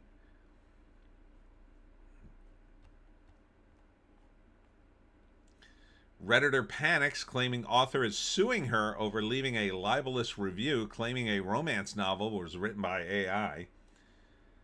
The Kraken. The ones worried do not have the best mental health to start with. Combine that with furry freaks that go to these places, and of course they think that. Yeah, there are furries at DragonCon. They usually have a furry dance at some point. Ardent, thanks for telling me never to watch another one of your films, Ridley, you dolt. Yeah, I don't know why he said that. It's just really kind of like bitter old man speak, sounds like to me. But I found this interesting that, first off, I don't know how a Redditor thinks he can determine whether or not somebody's novel has been written by AI. Ardent, James Cromwell probably agrees. I don't think you can. I mean, I guess you could if you know the author really well. But I don't think AI can write anything. Again, you would have to go in and do so much editing. It would be like you writing it. I think what AI is good for, I use Grammarly to edit stuff. And it's great for flagging patterns and stuff. But you don't have to make the changes. You don't have to do what the AI tells you to do. The AI is just going through and saying, well, how about this? How about that? How about this? You know, and it's checking spelling and doing spell check stuff. So I use it to just sort of check my flow, but you don't have to use it. Now, you can have, I guess, an AI write a Pineys novel, but it would probably not make any sense. And I would have to go in there and do a heavy amount of editing to make it work. So, I mean, romance novels are pretty straightforward, but I don't think that AI could write them. Ardent, I think this is the case about an author who appeared to leave an AI prompt in the published work. Sure. And it may be true that she did have the AI write it and then she went back and heavily reworked it, but even if that's true, you know, I don't know how this Redditor claims to know anything. Boundless Publishing collapses after 6 months. Oh, I guess it wasn't Boundless. As restructuring their crowdfunding Ponzi scheme implodes. Yeah, this is an old story, as old as comic books. Some comic book printers, the smaller ones, they would get behind in printing, and they would start taking money for new projects, but then use that money for the old projects that they still hadn't finished printing. And then they'd print those and realize, oh, we still don't have enough money for the current projects. Now I have to take another gig to print that, and they would get further and further behind until they collapsed. So it's kind of a similar thing with a publisher. The Kraken, AI is a tool. Use it as such. Yeah. A hammer can push in a nail, but it can't build a house. Let's see. This was a thing. Multiple Democrat leaders attempt to minimize the power of prayer following horrific shooting at Catholic Church. No, they came up with this clever... It wasn't very clever, but they came up with this phrase, which was, we have to do more than just pray. So in other words, we have to do more. We have to ban guns because praying's not enough, kind of thing. But this is typical nonsense from MSNBC. I would just ignore it. Don't get all religiously offended. All right, going to Variety. Emma Stone finds terrifying parallels between Begonia, her movie, and alleged CEO killer Luigi Mangione. Then why did you make the movie? I mean, that sounds like the worst possible movie to make, that it would encourage more nuts to kidnap and harm CEOs. if you're so worried. Oh, right, you're just advertising a movie. So I guess you're just saying stuff that makes people go, ooh, I gotta go see that movie. Shut up, Emma Stone. What has happened to her? She was so cute when she first arrived, and now it's just like, can't you just be cute in movies? Jim Jarmusch responds to Mubi. That's not sure who they are. They're producing movies, taking on investor with Israeli military ties. Okay, now you're gonna look at every investor just for their Israeli military ties. What about all the companies that have U.S. military ties? What about all the defense contractors that have money in the studios? Oh, you won't take a look at them. Yeah, there'd be nobody left to make your movie, would there? You can't just pick on the Israelis. If you're going to be anti-war, but don't just pick on the Israelis like, oh, well, they're especially evil. No, that's anti-Semitic. But Hollywood has a new trend, everybody. Oh, everybody, Hollywood has a trend. They love Palestinians all of a sudden. Even though they ignored them for years, now suddenly they're going to get all up their panties in a bunch over the Israelis. I love it when Hollywood picks up an issue, because it's like a week ago they didn't even know what it was, and then the next week they're like, oh, how could you do this? And I have tons of criticisms for the Israeli government and their military, but this virtue signaling from Hollywood isn't fooling me. So stop it. Just stop it. And by the way, people who are constantly going on and on about Jewish people controlling things, if Jewish people controlled Hollywood, do you think they would put up with this for a second? They would not. They would come down like a bag of hammers on these people. But yeah, it's stupid. The whole thing is stupid. Stop pretending like you care about anything, Hollywood, other than your image and your money.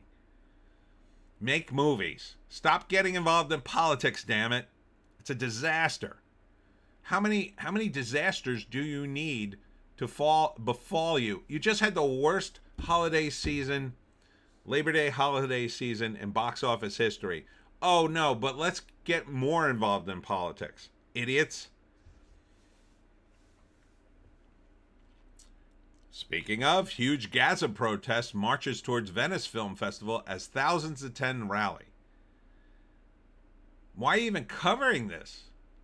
Variety?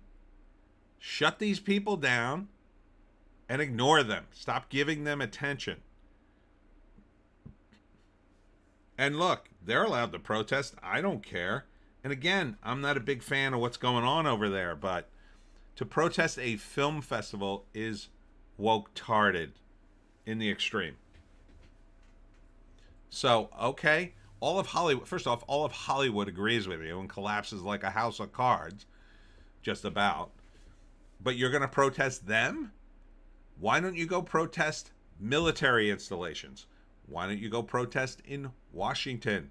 Why don't you go protest at rallies for politicians? No, but you protest here. Why? Because it's visible. And you could be on TV and you could virtue signal, and then you go home and forget about it for a week. Then you go home and, complain online and do nothing. It's so infuriating to see war protests turn into just virtue signaling.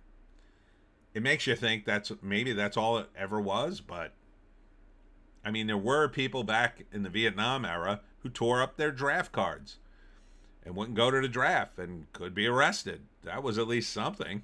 There were draft dodgers who went to Canada. They took a real risk. What risk are you taking, Gaza protesters? Nothing. E. Jean Carroll hopes her explosive Telluride doc will finish off Donald Trump. Yeah, I could tell Donald Trump's in a rough situation now with all his success and money. And oh man, they're still calling me. What time is it? I am doing the live stream.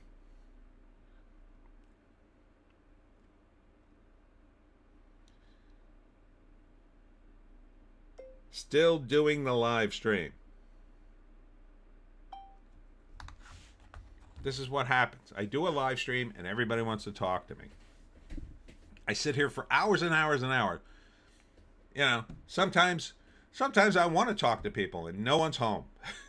I call my friends. I call my family. We're busy. I can't answer the phone.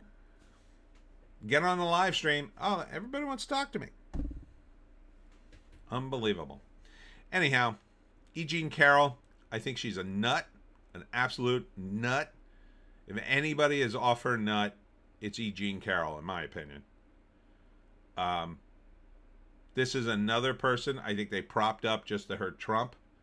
The Kraken. Every time I am making a video, the same thing happens. LOL. Yeah, now, still doing the live stream. K, and now they're still typing. I'm not going to tell you who this is. You said it wasn't urgent. What the F do you want? And they're typing away. So E. Jean Carroll is the woman, if you don't remember, she sued Trump because she claimed he molested her. I believe it was in a dressing room in a Macy's or something.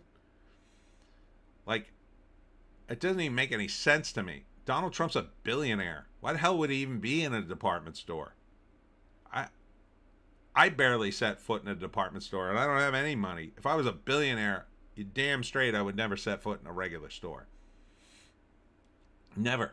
I would just have my people go get me whatever I needed. Or I would order on Amazon or whatever. So I think this woman's nuts. This woman also named her cat Vagina. That's one of her cat names. Okay, that was it. So the idea, I think she's just being propped up by people who want to tear down Trump.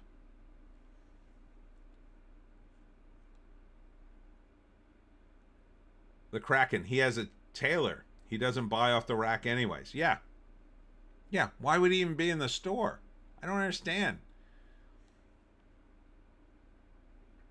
Frankenstein receives a 13-minute ovation. I heard 15 in another article, so there's that. So the suck-ups at the film festivals like it. Will normal people? That remains to be seen.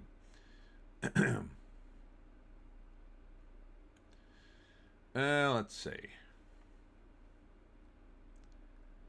Jujutsu Kaisen Season 3 sets premiere date, unveils first teaser. That's more anime.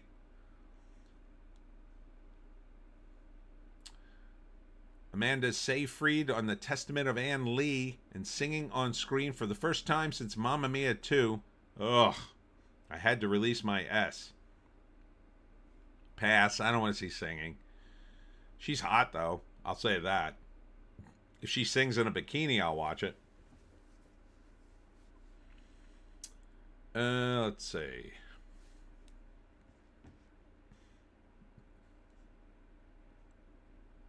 Tried to watch The Kraken. Tried to watch it. Didn't like it.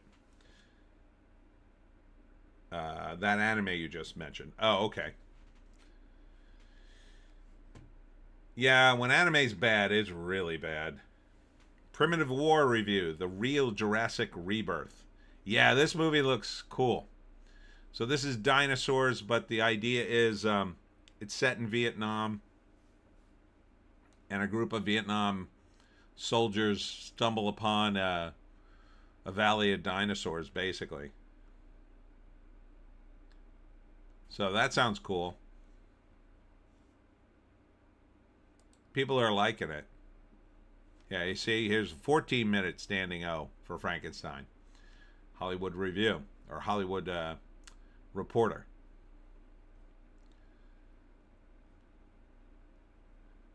Cruel SNL summers cast overhauls are a time-honored ritual. Look, I mean, the cast of SNL, I couldn't name one of them now. It's sad. It's sad what SNL has become. This was a shocker this week. Mortal Kombat 2 delays release till summer 2026. I thought this movie was coming out. They were pushing this pretty hard, and now they delayed it. It's weird. I think this would have been a big summer hit had they released it now.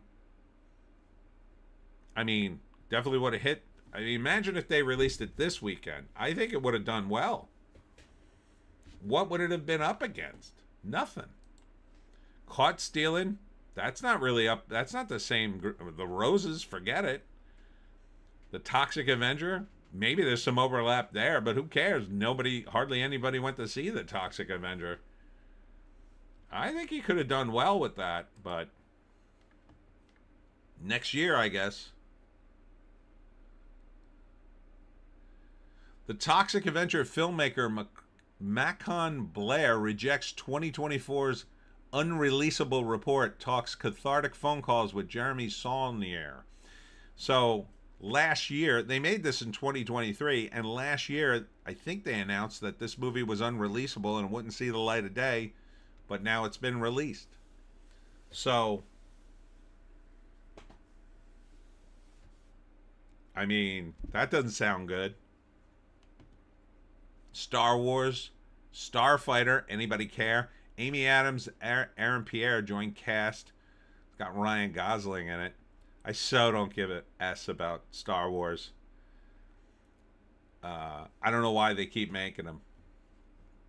I don't even know where they are now in Star Wars. I don't know who's in it. I don't care. Character-wise, they're so far off the mark, in my opinion. Bryan Singer stages Hollywood comeback with Jon Voight film after years in exile. So Bryan Singer was accused of some pretty dark stuff. I don't know how true it is. I mean, maybe he got gay Me Too'd because he's gay.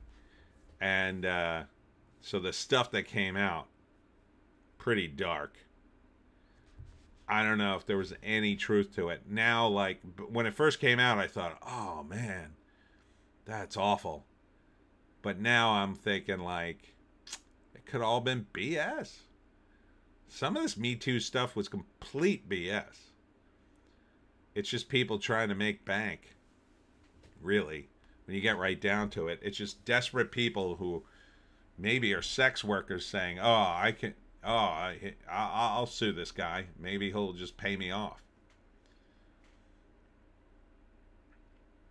So, again, this is why I think they should just legalize prostitution. They really should just legalize prostitution. Allow, sports stars and celebrities, buy all the hookers you want. They're 18. They've been vetted. Have all the sex you want. Right? Everybody, it's above board. They pay the money. They have the sex. It's all good. I mean, it's not something you should do, but at least there'd be some amount of mitigation, some amount of safety, and wouldn't have all this scandal. Right? If he's a single guy and he wants to have a giant gay orgy, hey, you can go nuts. Totally legal. Whatever. But all this backdoor dealings, it leaves the door open, so to speak, for people to sue. It's weird that he's doing a Jon Voight film. He is a good director. I mean, X-Men 1 and 2 are really good. That Superman movie, not so much. I don't know what he was thinking.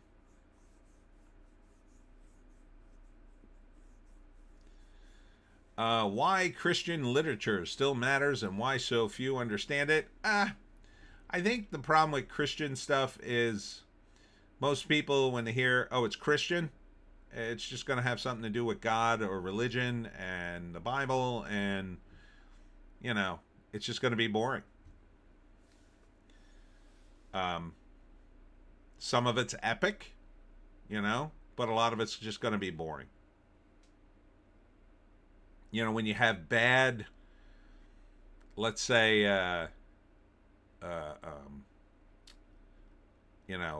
there's this stuff out called Romancy, which is basically romance novels jammed into fantasy novels, and they can get pretty smutty, and they're like the big thing now for women. People get sick of that stuff, and it can go down a rabbit hole and get kind of dark.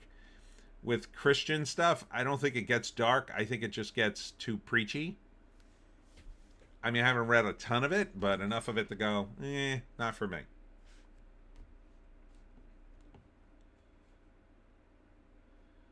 Oh, this week, let me remind you all that Sisu, Road to Revenge, has dropped a trailer. I'm not sure. Some people have already seen the movie. I'm not sure it's in theaters yet, but it's the sequel to Sisu. If you haven't seen it, it's bonkers.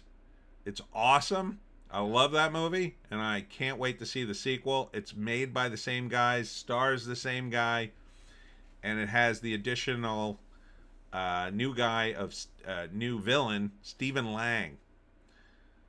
So instead of killing the bad guys from Germany, because it takes place right at the end of the war, he's going to kill some commies. So it's going to be extra good. It's going to be extra good. He is just bananas, Sisu. He's like a Finnish special forces guy. The man who would not die. Oh, gotta say it. Kevin Smith revives Mallrats, an emotional comic tribute to late Shannon Doherty. So that's nice. I gotta give him that.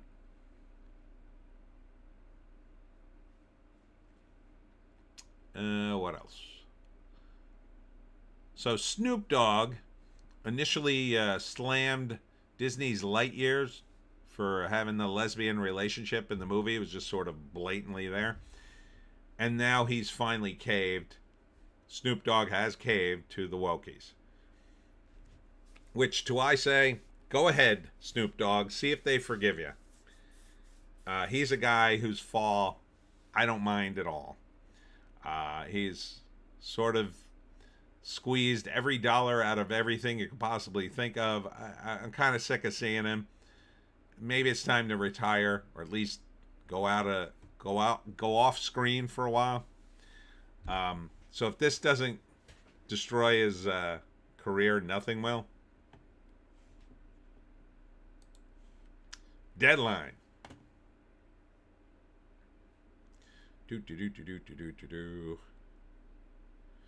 Wizard of the Kremlin, what critics are saying about political drama featuring Jude Law as Vladimir Putin. Oh, excuse me. Okay.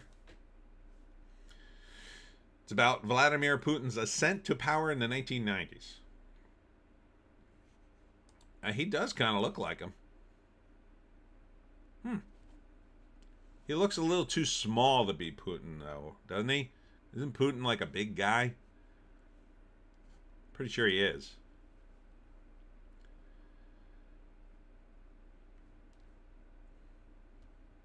Jude Law says he didn't feel anxiety portraying Vladimir Putin in The Wizard of the Kremlin. I hope, not naively, I didn't fear repercussions.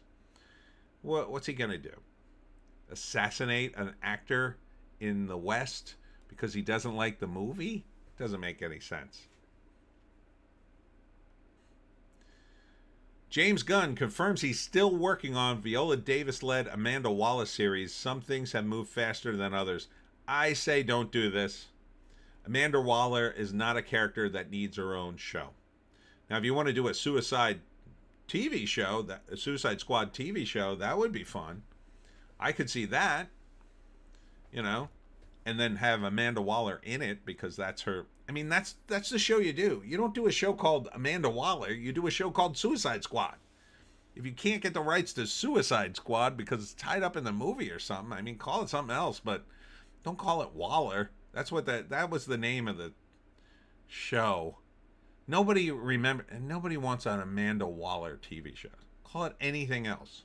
Call it like Department X or something.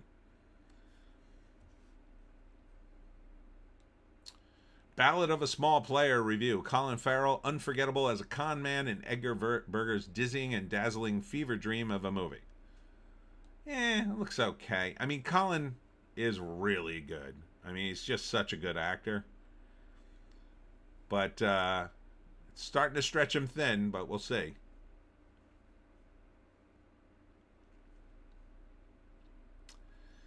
Let's see. Yeah, here's Snoop Dogg. My bad over Lightyear LGBTQ comments as screenwriter defends representational effect, whatever that means.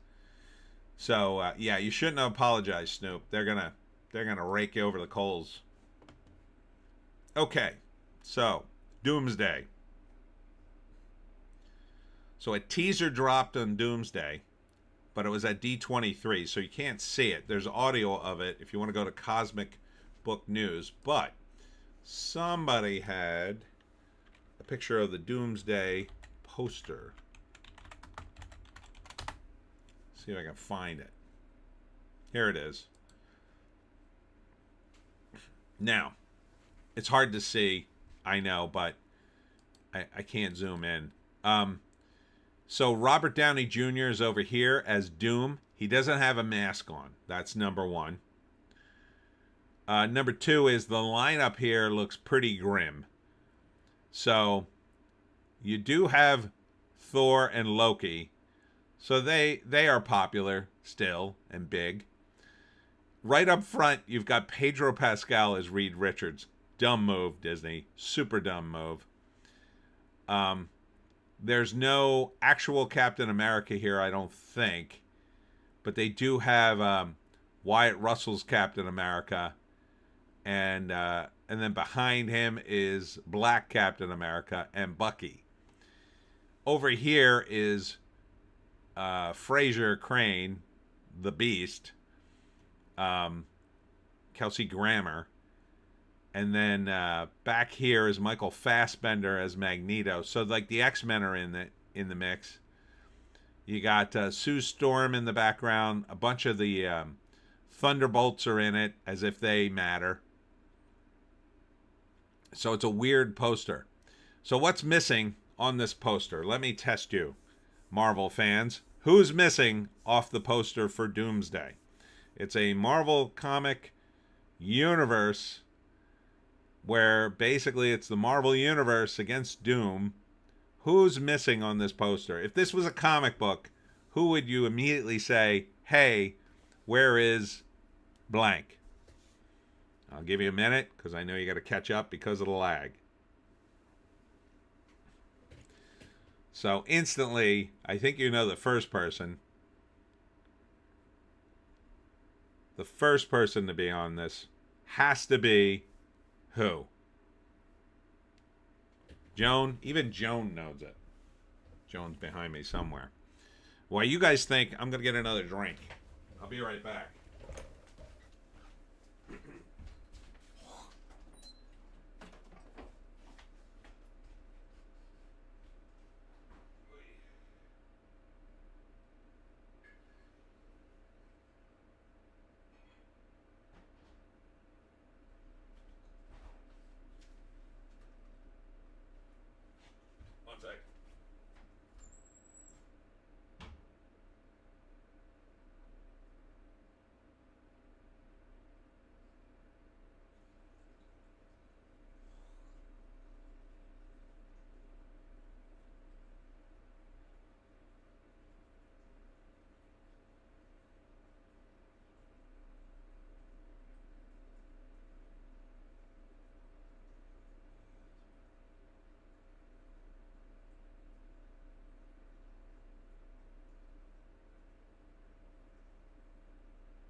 Uh,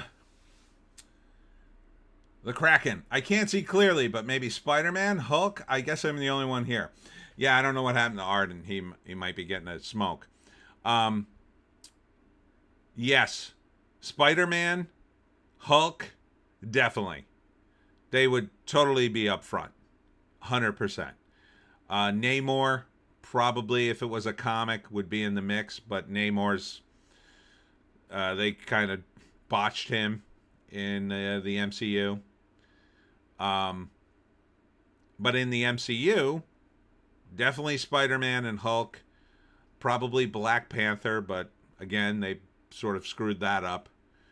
Oh, they've got what's his face on it? Shang-Chi is somewhere in that mix. I forget where. There was a closer version of it. But yeah, I mean, how the hell are you going to make this work? How the hell are you going to make this work? Oh, yeah, here we go. So here's some close-ups. They've got, it looks like they've got Gambit in it. There's, there's Namor. He is in it. There's Cyclops. I mean, the X-Men might save this thing. See, here's Robert Downey Jr., but you could see his face. He should have the, the mask on. That's what Doctor Doom is. He's the man in the iron mask. Don the Second, what was the last Marvel movie you saw? That's a good question. I saw Endgame in the theaters. I enjoyed that. Did I see anything after that? I think that might be the last one I saw. I saw the Christmas special for Guardians of the Galaxy because my friend had Disney Plus, so I watched that. That wasn't bad. I thought it was kind of fun. But that's not a movie. I didn't see the third Guardians. That was after Endgame. So that's it. Yeah, I think it was Endgame. What about you guys? Probably Endgame, I'm guessing. Indie Phantom is here. What the F? Noon special. Yes, I have to do noon because I'm going to dinner with the fam later. So, Don the Second. Endgame was the last legit one. LOL, but I like the Spider-Man series, and Deadpool Wolverine wasn't terrible. Oh, right, I saw them. I don't consider them Marvel movies because they're kind of different, but obviously they are Marvel. That's right. I saw Deadpool Wolverine. That would have been the last one. Indie Phantom, I'm finally back from vacay. Welcome back. The Kraken, I've given up on them wearing masks. The vanity of the actors has it written into their contract that they get to tap the side of their head and make masks just instantly dissolve. Well, that's CGI too, because part of the problem is you pay all this money for these actors, and then they wear a mask and you can't see them. Don the Second, yeah, they're more spinoffs. You look at Carl Urban and Judge Dredd. You know, he wore the mask through the whole movie, and it was great, and fans raved over it. But part of the problem for the actor is nobody kind of connects that movie to him unless they know Carl Urban and look at the credits, you know what I mean? Because they don't visually make the connection. But, and that's why when Sylvester Stallone was Judge Dredd, he took off the mask all the time. It was ridiculous. That's why Michael Keaton took off his mask in Batman. It was ridiculous. Yeah. So, it's bad when they take off their mask in a comic book movie. Because it's not about the actor. It's not about the actor. It's about the character. Indie Phantom, I only made it through 20 minutes of Superman and fast-forwarded Peacemaker to see the orgy. How was that orgy? I hear there's some nudity in that. Ugh. I don't want to see that. I don't want to see schlong. Who the hell wants to see that? seeing schlong in a superhero thing. No, thank you. I don't want to hear anybody's dropping dong. I don't want to see it. Yeah, so, keep the mask on. Indie Phantom, is Downey Jr. going to walk?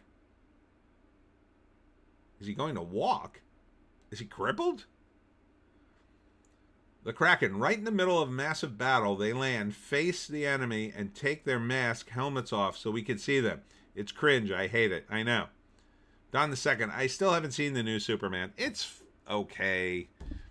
It's got a lot of very comic booky things in it. There's a couple of good scenes, but most of them aren't with Superman. Most of the good scenes are not with Superman. I'll warn you in advance.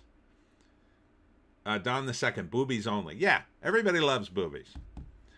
That's where we could all agree on. Even when you go to Bush, it gets a little like, oh, this is getting a little racy. But boobies? Sure. Boobies all day. New Knight Rider car could be Elon Musk's Tesla Roadster. That'll be fun. And you got pictures of the set photos from Gotham City on Clayface, but they're nothing to see. I already looked at them. So here's some more news about Doomsday. Robert Downey Jr., the rumor is that he threatened to quit Avengers as Deadpool. Ryan Reynolds was brought in.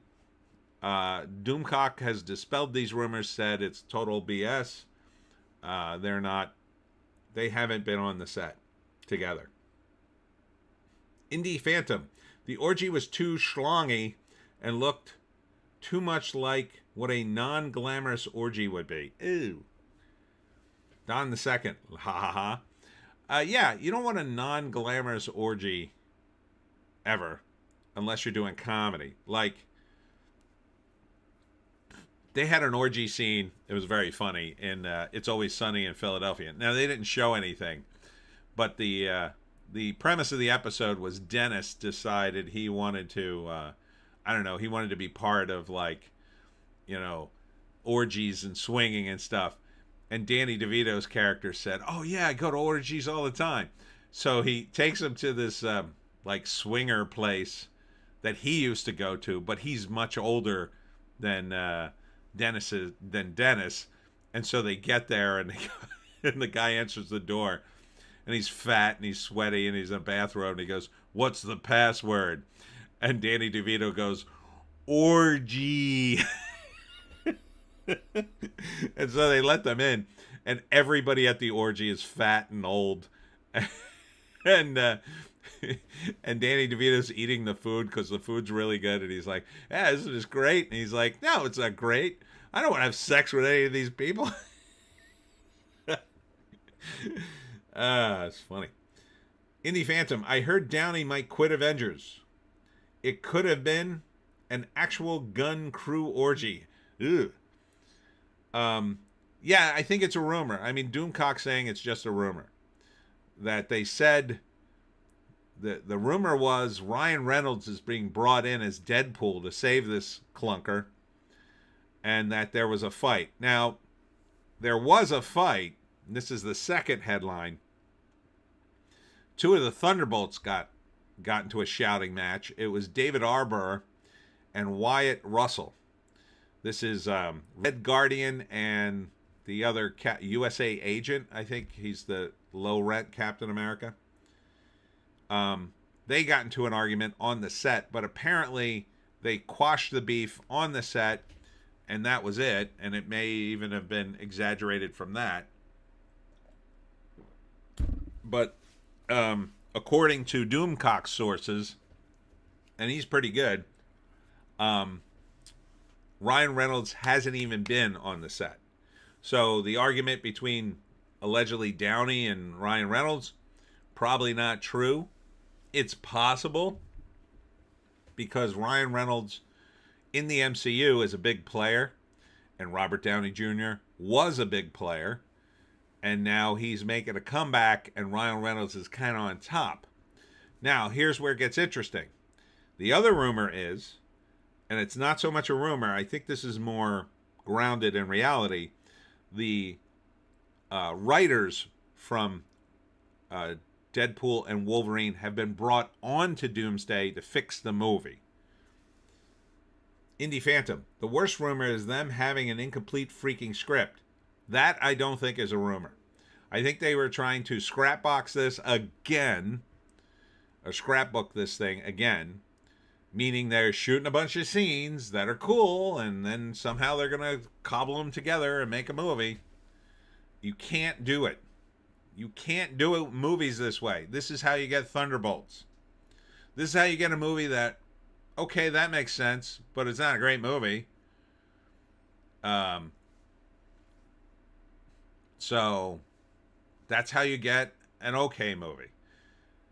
Scrapbooking, focus groups, this can save a movie that's a disaster. But in order to have a disaster, you have to have a script first that's bad. But here's the thought. If you actually get a script that's good, you don't have to do the scrapbooking and reshoots. You could just do the script. And the way you do that is you hire a writer, or one like me, to write a screenplay. It's not that hard. It's not that hard to write a screenplay. It's really not. But you have to go in one direction in a screenplay. One. So if you were going to write the screenplay for Doomsday, I would imagine you could base it on the Secret Wars, because that's the end of Secret Wars if you've never seen it. Now they're saving Secret Wars for the sequel. So what is Doomsday? I guess it's the first part of Secret Wars. And the premise of Secret Wars was this, for those of you who don't remember, because it came out in the 80s. There was a new character in the Marvel Universe, and he was known as the Beyonder. And the Beyonder was like literally beyond space and time. He was ultra powerful, godlike being. And he was so powerful he didn't even have a body, but he sort of scans humanity, and he finds that Steve Rogers is the perfect human, right? Because he doesn't have any superpowers, but he's like, the super soldier serum made him like the ultimate human. So he decides, oh, I'm going to build the body for myself. So he builds a body. He builds another Steve Rogers, right? And so he's Steve Rogers now, essentially, but not, mentally. And then he's not human, so he eats a bunch of stuff and throws up and has to figure out how to wear clothes, a bunch of basic stuff. Eventually, he dyes his hair black so we could tell the difference between him and Steve Rogers in the comic. And he's trying to help humanity, but he's too powerful. Like, he's doing all sorts of crazy stuff. And eventually, the superheroes get wind of him. At some point, and I forget exactly when, the Beyonder decides that he's going to take all the superheroes and all the supervillains, and he's going to bring them to this planet so they could duke it out and decide, who's better. So he does that. And then it's basically a giant mishmash. If you've ever read Secret Wars, it's kind of a mess. Wouldn't make a great movie, but there's some great moments in it.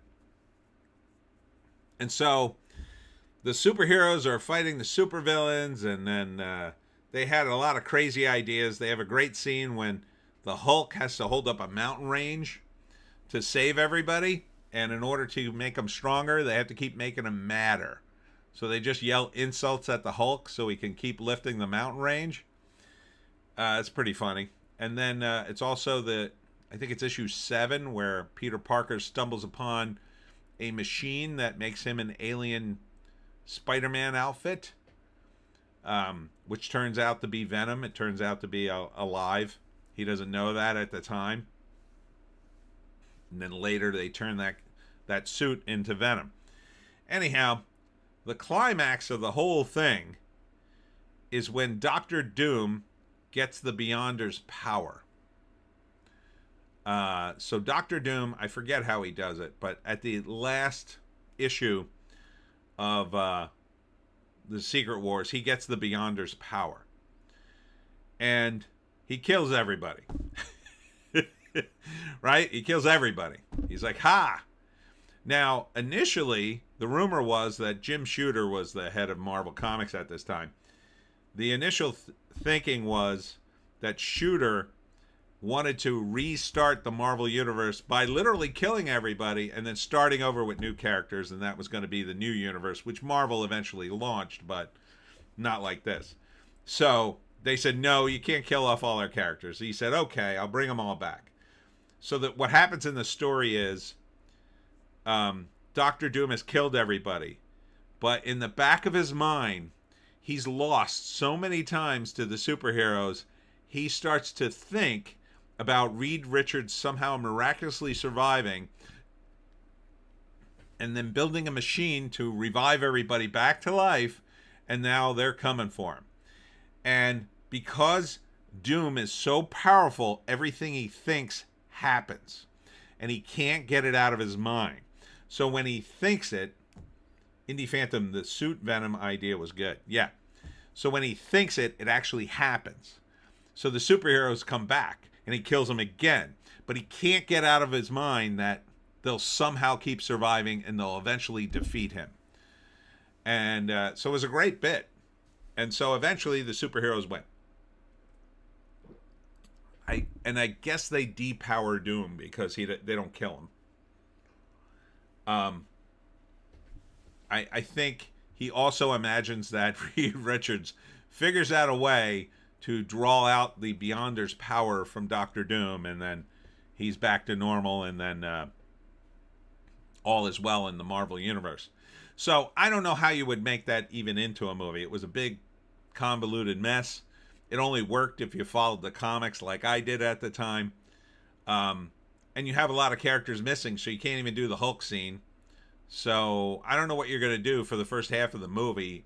I guess you're going to lead into Secret Wars and then do some kind of version of that along with the X-Men being reintroduced into the Marvel U, because they're kind of there, but they're kind of not. It doesn't make any sense. How are you going to do this in one movie? Not going to work. There's 60 characters in this thing. 60. How are you going to even introduce them all? Indy Phantom. Doom played himself. Yeah, that was really good bit, I thought, in that comic. The artwork's terrible on it, but it's a really good bit at the end. So 60 characters. You're going to have to introduce 60 characters. 60. So you got to introduce the Fantastic Four, the X-Men, the Thunderbolts are in it. Loki, Thor, and a bunch of others. Some of the girls from the Marvels are in it.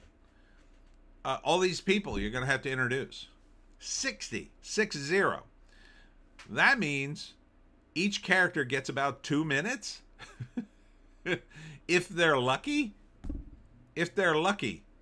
they'll get about 2 minutes each. Captain America, Bucky, USA Agent, I mean, all these guys, they get about 2 minutes each. So what is that even going to look like? It doesn't make any sense. Some of these actors won't even get a line.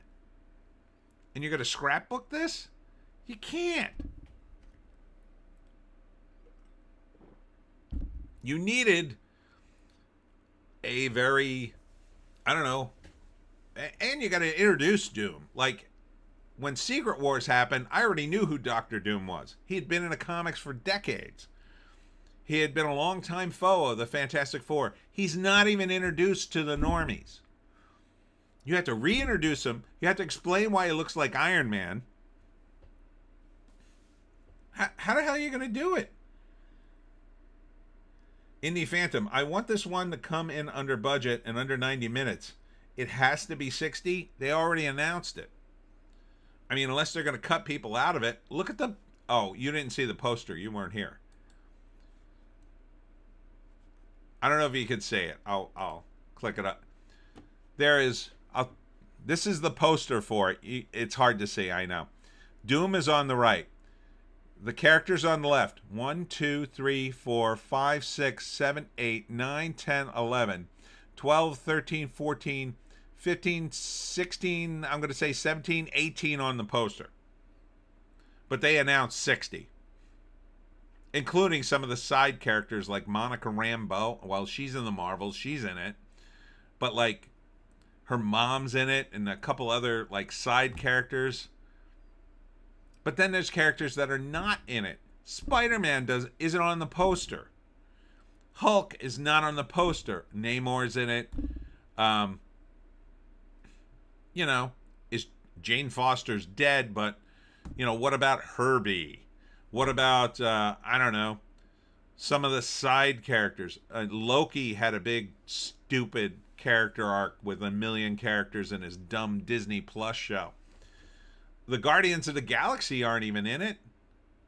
You can't get Chris Pratt for this, I assume. Or maybe you got him back for a cameo. I mean, how are you going to make this work? Doesn't make any sense. I don't see it working. No way. No way. So you got 2 minutes of character, including Doom. So Doom's going to need way more time than that because he's the villain. So let's say you devote, I don't know, 20 minutes to Doom. That leaves you an hour 40 for the other 60 characters. Yeah, it's not really going to work. It's not going to work. That leaves you with 80 minutes for 60 characters. So 1.5 minutes for all the characters. The X-Men. I assume Picard is somewhere in that picture. Patrick Stewart. I don't see him, but maybe he's not in. I mean, I assume he's in it. Because the X-Men are in it. Or McCoy. I mean. Or what is it? What's his name? The other Professor X. Indie Phantom. And aren't the Thunderbolts the damn Avengers now? They tried that. It didn't work. So I think they backed off of it. I guess. This is the same exact problem the comic books ran into in the 80s. Indie Phantom. No Iron Man, I guess. Yeah, none. I forgot about him. Runak Hussein Sattar. Welcome. Welcome, Runak. Or Ronak. I hope I'm saying that right. You got a cool name. You could be a character in the MCU. Ronak. I am Ronak. Doom at least needs to be 2 hours and 50 minutes. No way. I'm not watching a movie that long, dude. I mean, yeah, if you come out, yeah, it would be about 2.5 hours at least. Oh, it's going to be a mess. This is going to be an absolute GD mess. Ronak Hussein Sattar. I know I'm saying that wrong. I'm sorry. I have a last name that's hard to pronounce too, so I feel it. Ronak. It's a cool name though. It's cool. You could definitely be a superhero with that name. Like you'd be one of those alien superheroes. Ronak. I am from the planet H. I am Ronak. It's awesome. Yeah, this is going to be a disaster. I say. But again, they don't listen to me.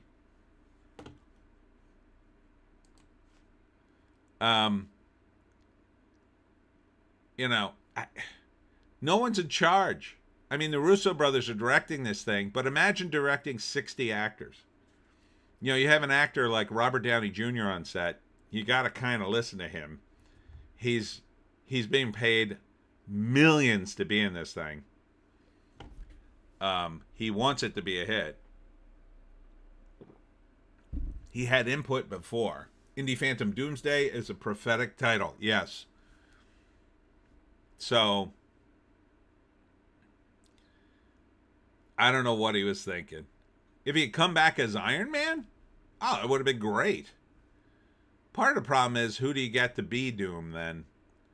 Probably hire some English actor. I don't know. Or Mads Mikkelsen would have been a great Doom. He already has an accent that's probably close to what you would imagine Latveria would have as an accent. Mads Mikkelsen, yeah, he would have been top-notch Doom. Indie Phantom, Russo brothers, fresh off the Gray Man. I didn't like the Gray Man. The stunts were cool. I didn't like the character. I didn't like the ending. Ryan Gosling's okay in it. And I really hated Chris Evans as the villain. He is not a good villain. They tried to make him look evil with a mustache. It didn't work, in my opinion. He still just looked like he still just looked like Captain America with a mustache. He needed to be more evil.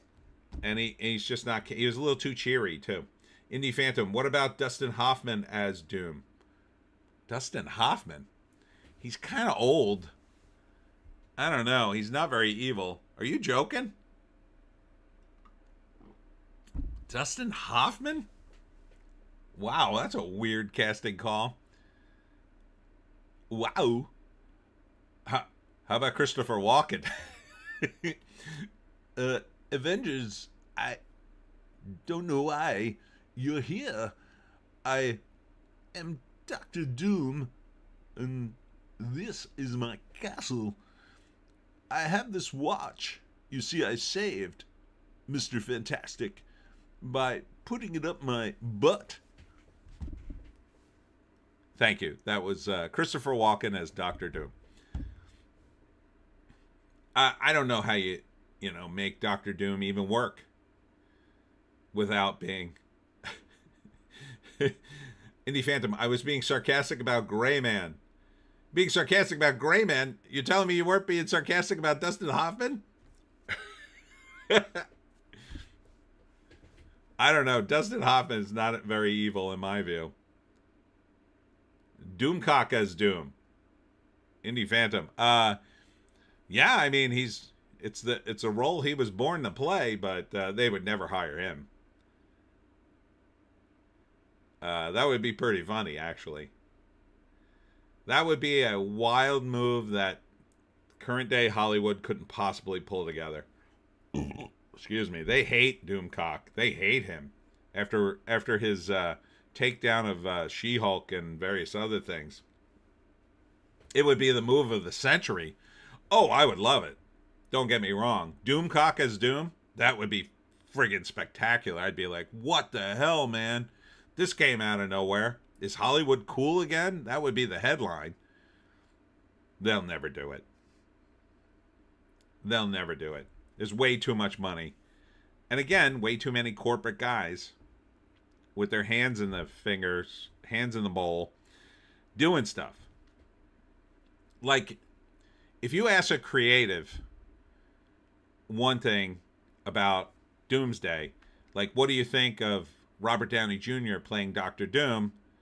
The first thing a creative's going to say is what everybody says, right? The fans say, oh, but he played Iron Man. How are you going to make that work? Whereas if you say to a corporate guy, hey, what do you think of Robert Downey Jr. playing Dr. Doom for this Doomsday project? They'd be like, oh, that sounds great. They're not thinking about the creative consequences of that choice. So they're just seeing dollar signs. Ooh, yeah, he made a lot of money. He'll make us more money. Not necessarily. I think we're coming to the end of Robert Downey Jr.'s magical career. I mean, you can't just pick any famous guy. You have to pick a guy that works. And what would have been great, and maybe this is happening, maybe. What would be great is if this entire thing is just all a wind-up. And Mads Mikkelsen is playing Doom, and Robert Downey Jr. comes back as Iron Man. That would be the greatest switcheroo of all time. I'd go see the movie if that happened. Like, it turns out, oh yeah, we announced him for Doctor Doom. Yeah, he was being secretly controlled by the real Doctor Doom. And then later he breaks free and then, becomes a good guy again, and they all together defeat Mad Mikkelsen. Now that would be a movie. Don the Second. Dude, I got studios want to make money. Dude, I get studios want to make money, but it's like, holy crap. They only care about that, not even make a decent movie. That's crazy. There is a way to make money without making a decent movie. I mean, a lot of these reboots, look at Jurassic Park. I don't think they're decent movies at all. I've never liked Jurassic Park. I didn't even really like the first one. But I can let the first one go because it's the first one and it's kind of cool and the effects are cool and whatever. But everything after that is just like a repeat. But they're making money. So there is a way to make money. The current Jurassic Park has made money. It has made money. So crap movies do make money if they're still viable in some way. But, and that's why these money people are, get to make decisions, because you can make that decision. And when you're running a studio, you have to be the guy to make the decision to make money. There are times when, you'll have two projects and one will make money and one is good, but it probably won't make any money. Now I say make both those projects and let the money maker finance the critically acclaimed movies. And that was a balance a lot of studios tried to maintain back in the day. They just don't do it right now. They're just hyper focused on making as much money as possible. And that is because I think too many corporate guys run the show. Too many lawyers, too many MBAs. And they need to pull back and say, okay, we have to dedicate a percentage of our money to putting into creative endeavors that will pay off in the long term. And the long term pays off by having new IPs and new talent. And they just don't do that anymore. In the Phantom, they should just have an AI voice for Doom and no actor, just the mask. I don't know. I don't know if the AI can act, but that's one way to go, I suppose. I would like to see a Doom movie where you never see his face. You only see the mask. But they weren't going to hire Robert Downey Jr. and not show his face. It just wasn't going to happen. It would have been great if he stayed in the mask the whole time, and then you wouldn't have to explain why he looks like Iron Man. That would be a perfect solution to the creative dilemma. How are you going to have Robert Downey Jr. play Dr. Doom? He's Iron Man. Oh, well, you never see his face. And then you'd be like, oh. Yeah, it would totally solve the creative problem. But then all the corporate guys would be like, but we paid all this money. People want to see Robert Downey Jr. No, you don't understand. Creatively, that doesn't work. He was Iron Man. I don't care. We paid Robert Downey Jr. $20 million. We want to see his face. That's the conversation you're probably having behind the scenes. And this is why the corporate guys don't know when to stop. They're in charge. They have all the money and power. None of the creative guys do. It's the same problem within the movie with writers. So what did they do when they had a problem on Doomsday? Fire the writers, everybody. Oh yeah, it was the writers' problem. It wasn't the producer's problem for hiring 60 people and demanding that every character in the Marvel Universe be in a damn movie and calling it Doomsday and casting, doing all the casting decisions before the story was made. No. That's not the problem. It's the writers. The new writers may not be able to figure a way out of this.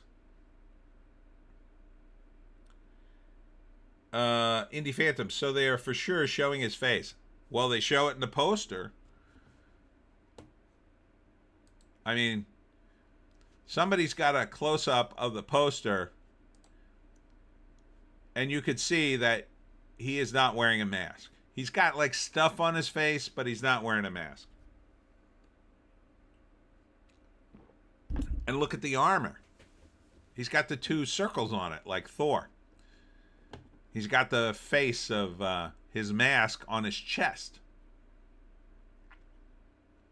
He's supposed to be the man in the Iron Mask, and he's not. So, I don't know. Is he going to be a version of Tony Stark? That could work, I guess. They've done it in the comics, but it wouldn't be Doctor Doom then. It would be Tony Stark, but I think it's going to be a mess. All right, moving on, because I got to start wrapping up soon. More on the terrible Labor Day box office weekend. More on Jude Law. More on... Oh, here we go. Tron and Tron Legacy get a 4K remasters from Disney ahead of Ares release. Remastering Tron Legacy is a waste of technology as far as I'm concerned. The first Tron is a classic. The second Tron is an abomination, in my opinion. Second Tron is one of the most boring movies I ever sat through. No way. No way. Tron Legacy is the reason why I'll definitely wait for streaming on Tron Ares. Although I will say it looks cool. Tron Ares does look cool. It's Jared Leto, though. But it does look pretty badass. So, I don't know. Mass shootings and media, shrinking coverage, betrays fatigue and resignation. No, that's not why. Indie Phantom, the new Tron, just can't see it being money. Yeah, I don't know. It could go either way. It does look effing cool, though. And then it is a cool concept that the Tron monsters come to our universe, but I don't see how they make it work from a creative end. Kind of doesn't make any sense, but we'll see. Yeah, as far as the mass shooting and media, the reason they're not covering it is because the shooters are trans. That's why they're not covering it. They're selectively covering crime. They don't want to cover crime of people that are in protected groups. That is painfully obvious from the coverage. They want to cover it from certain groups so they can push certain narratives, and other groups they want to pretend like they don't exist for crime. So it's bizarre, it's stupid, it's not news. It's why I don't watch TV news ever again. I just won't even watch it. I haven't seen TV news in years and years and years. I get it all from the internet now. If I want to know something, I research it myself. It's the only way. It's the only way to know something. And you probably aren't even going to get the total deal. But you'll at least kind of know something, maybe.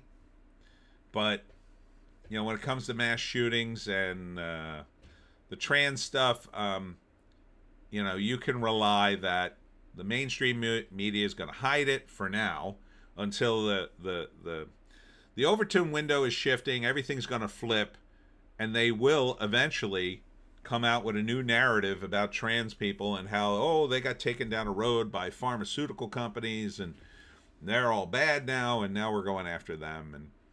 And these poor people, meanwhile, they're ruined. A lot of mentally ill people who got caught up in the trans nonsense, they're going to be ruined, in my opinion. They're not trans. There are trans people, but they're exceedingly rare. And I think the few people, I shouldn't be talking about this on YouTube, by the way, so I'll shut up in a second. But I think there are mentally ill people who adopted trans stuff in order that their life would be better. And that just made it more complicated and worse. So if someone had reached these people before they got to the breaking point, that would have been better. A lot of it's on the parents, I think, because some of these parents are caught up in this. They, again, get bad information from their own news, and they think, oh, no, I hear everybody's switching sexes left and right. I hear it's a great thing, and, oh, everybody looks great when they're doing it, and they're having a great time, so why wouldn't my kid do that? They get caught up in it, too. And rather than, or they hear, back in the day it was the opposite. Oh, my God, your kid has a strange thought in his head. Get him into therapy. Make sure you get him on drugs. You have to make up your own mind, and you have to consult with hopefully a doctor that knows what they're doing, or a psychiatrist or whatever. But unfortunately, that for a lot of people, they just sort of bumble their way through life and hope it all works out. Most often it does. Most often than not, you bumble around through life. You kind of don't pay attention to things, and they work themselves out. I've noticed that myself. That is my one advice in life. If you have a problem, typically the first thing the first thing you should do is just wait. Because a lot of times that problem just goes away for some other reason that you had nothing to do with, and then it's not a problem anymore. So for instance, it wasn't a problem, but I had a situation tonight that I would have had to leave early from the stream. Like, I should have been gone by now, and I'm going to have to leave soon anyway, but that we would have had to make an extra trip before this family dinner. Now, it wasn't really a problem, but we were going to drop somebody off at a place. But it wasn't definite, and I was sort of rearranging my schedule, and so I plotted out 2 scenarios, and then it turned out, oh, we don't need to drop this person off. So now I don't even need that scenario. So now everything's fine. I mean, it really wasn't not fine that I had to do it. It was not a problem, but, the situation kind of resolved itself. Now, that's a small example of what I'm talking about, but some of these larger problems do resolve themselves quite often if you just wait and just sort of calm down and say, okay. A lot of times it's just people reacting to things. They get mad or they get insulted, and then they react, and then they cause more problems. If you just settle out and calm down, a lot of times you just really, you know what? It's not that big a deal. I haven't made a big deal about it. I'm just going to forget it happened and move on. And I started doing that, and my life couldn't be better. Well, it could be better. I could use more money. Definitely waiting around. You're not going to get any money waiting around, I'll tell you that. All right, moving on. More on Snoop Dogg. Oh my God, Snoop Dogg caved, not only caved to cancel culture after Disney Pixar backlash, says my bad and teach me how to learn. Okay, now Snoop Dogg's officially being taught how to be woke. Good luck with that, dude. Can you imagine this guy who was such a badass when he first came out on the scene? I came out of the hood where people are fighting and dying every day. I'm going to sing about my neighborhood. Now, oh no, I said something could possibly be taken the wrong way by the lesbians and the people who made Lightyear. Please let me apologize, and please brainwash me so I can be just like you, woke and stupid. Good luck with that, Snoop Dogg. Adios to whatever career you had. Oh my gosh. That's just my opinion, but good luck, dude. Universal Parks introduces Halloween Horror Nights Dining Pass. Okay. Preschool Avengers assemble on Disney Junior, but will it be more than just colorful noise? Who cares?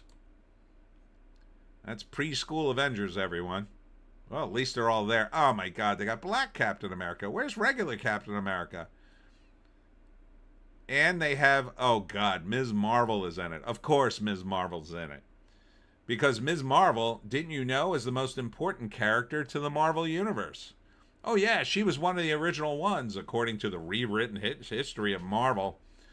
You better not let me get my hands on the Marvel Universe. The first thing I'm doing is eliminating this character. That'll be my new edict. Ms. Marvel doesn't exist in the Marvel Universe. Indie Phantom, Snoop Dogg has been a rough too long. Too damn long. I screwed that up. Snoop Dogg has been a rough too damn long.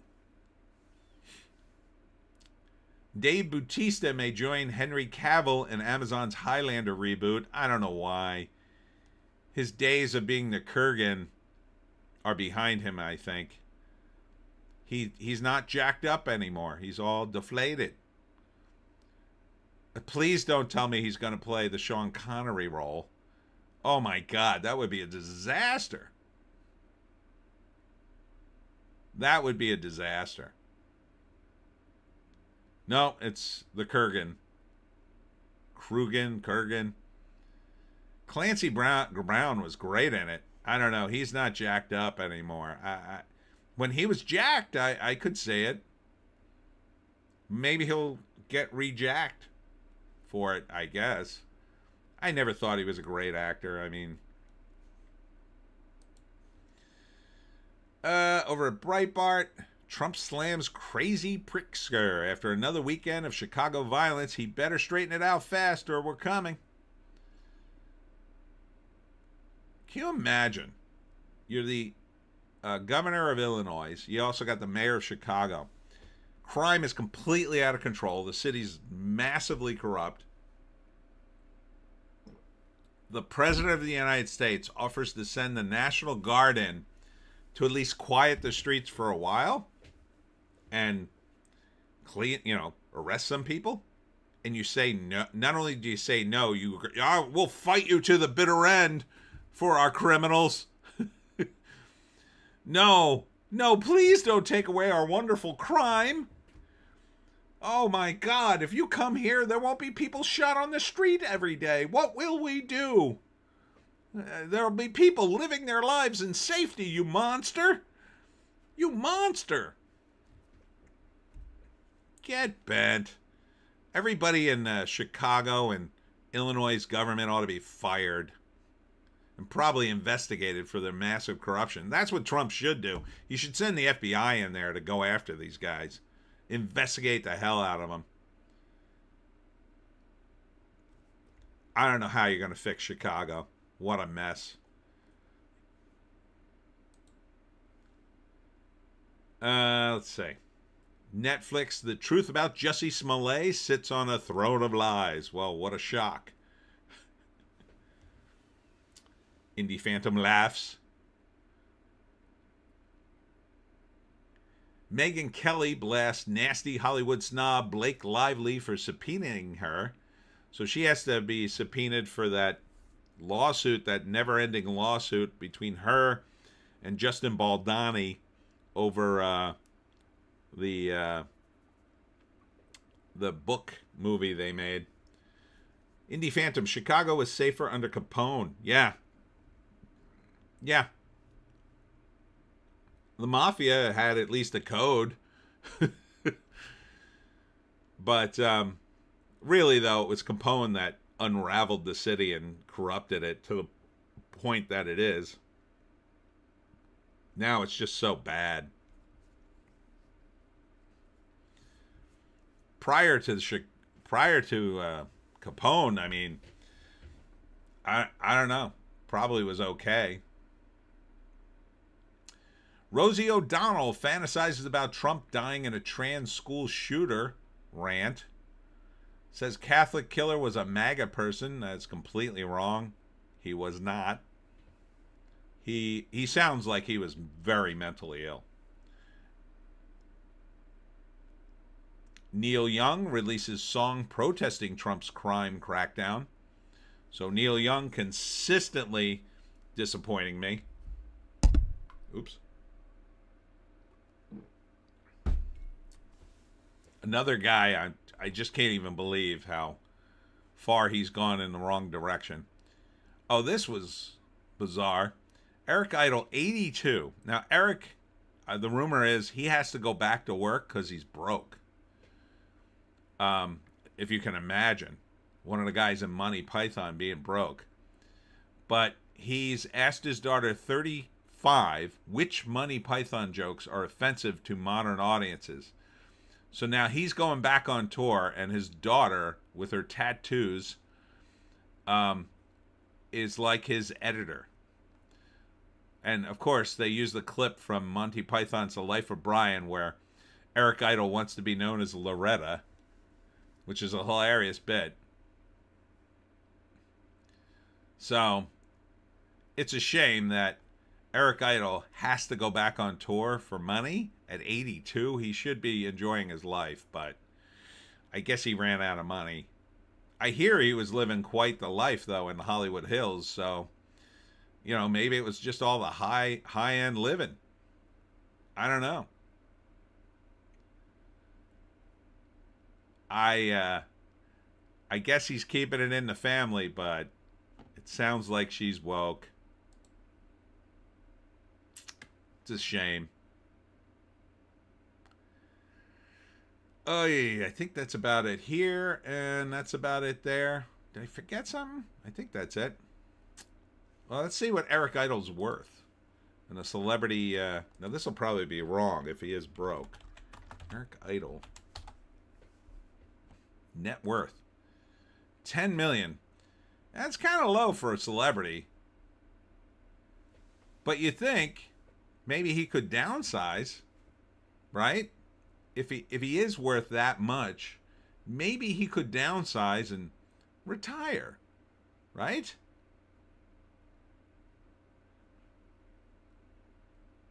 You know, you could still do okay on 10 million. Indie Phantom just saw a notification that Mickey Rourke is cooked and living in an S-hole. No way. I'm going to go to X for that one.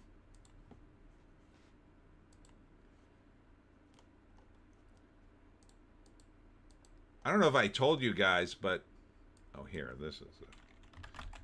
We were trying to get Mickey Rourke for a movie pitch I was putting together. This was before The Wrestler.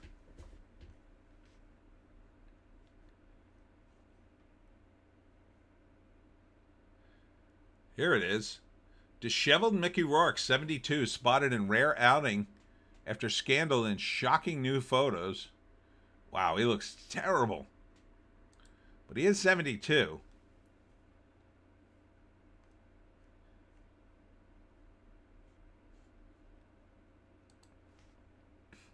The ex-boxer, well, yeah, he did become a boxer. He's been flying under the radar since his expulsion from Big Celebrity Brother UK. He was kicked off for making offensive comments about JoJo Sliwa. So what is he doing here?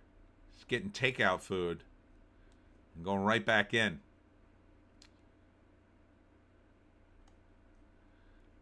Yeah, I mean, he's 72, man. He emerged from his home through the front door to speak to a technician from a premium termite and pest control for about an hour before retreating back inside. Well, if I were him, I'd do that too. 72, man. What does he want other than to live his life? It doesn't look like he's in a nice place. If that's Beverly Hills, he's got a cage on his door. Indie Phantom, Drew Lane show is where it came from. Back in 2009, he admitted to undergoing plastic surgery because of his boxing career.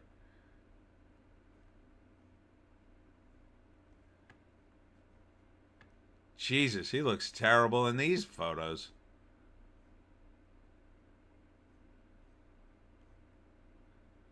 God.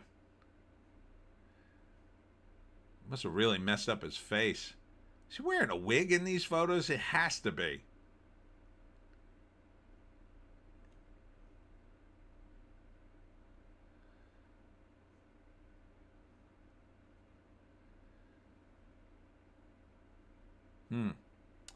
The Drew Lane show. Well, I'll have to check out that later. Yeah, it's 2:42. I got to wrap this up. All right. What did we learn today? Well, we learned that movies are cooked. Mickey Rourke is apparently cooked. The Doomsday movie is cooked. What else is cooked? Jeez. Indie Phantom, total mess. Yeah, that's both Mickey Rourke and Hollywood.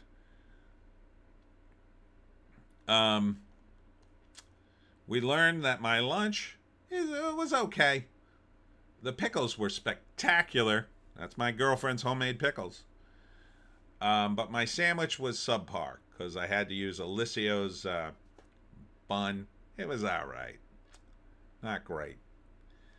Bananas are a good breakfast dessert or a lunch dessert. And that French toast is really dessert. Really dessert. Indie Phantom, movies are baked and show us Chicago. Yeah, Chicago's been cooked. Cooked for a long time. Is it really even Chicago anymore? Maybe what they should go through is what they did. They did this in Camden, New Jersey, which is also another cook city.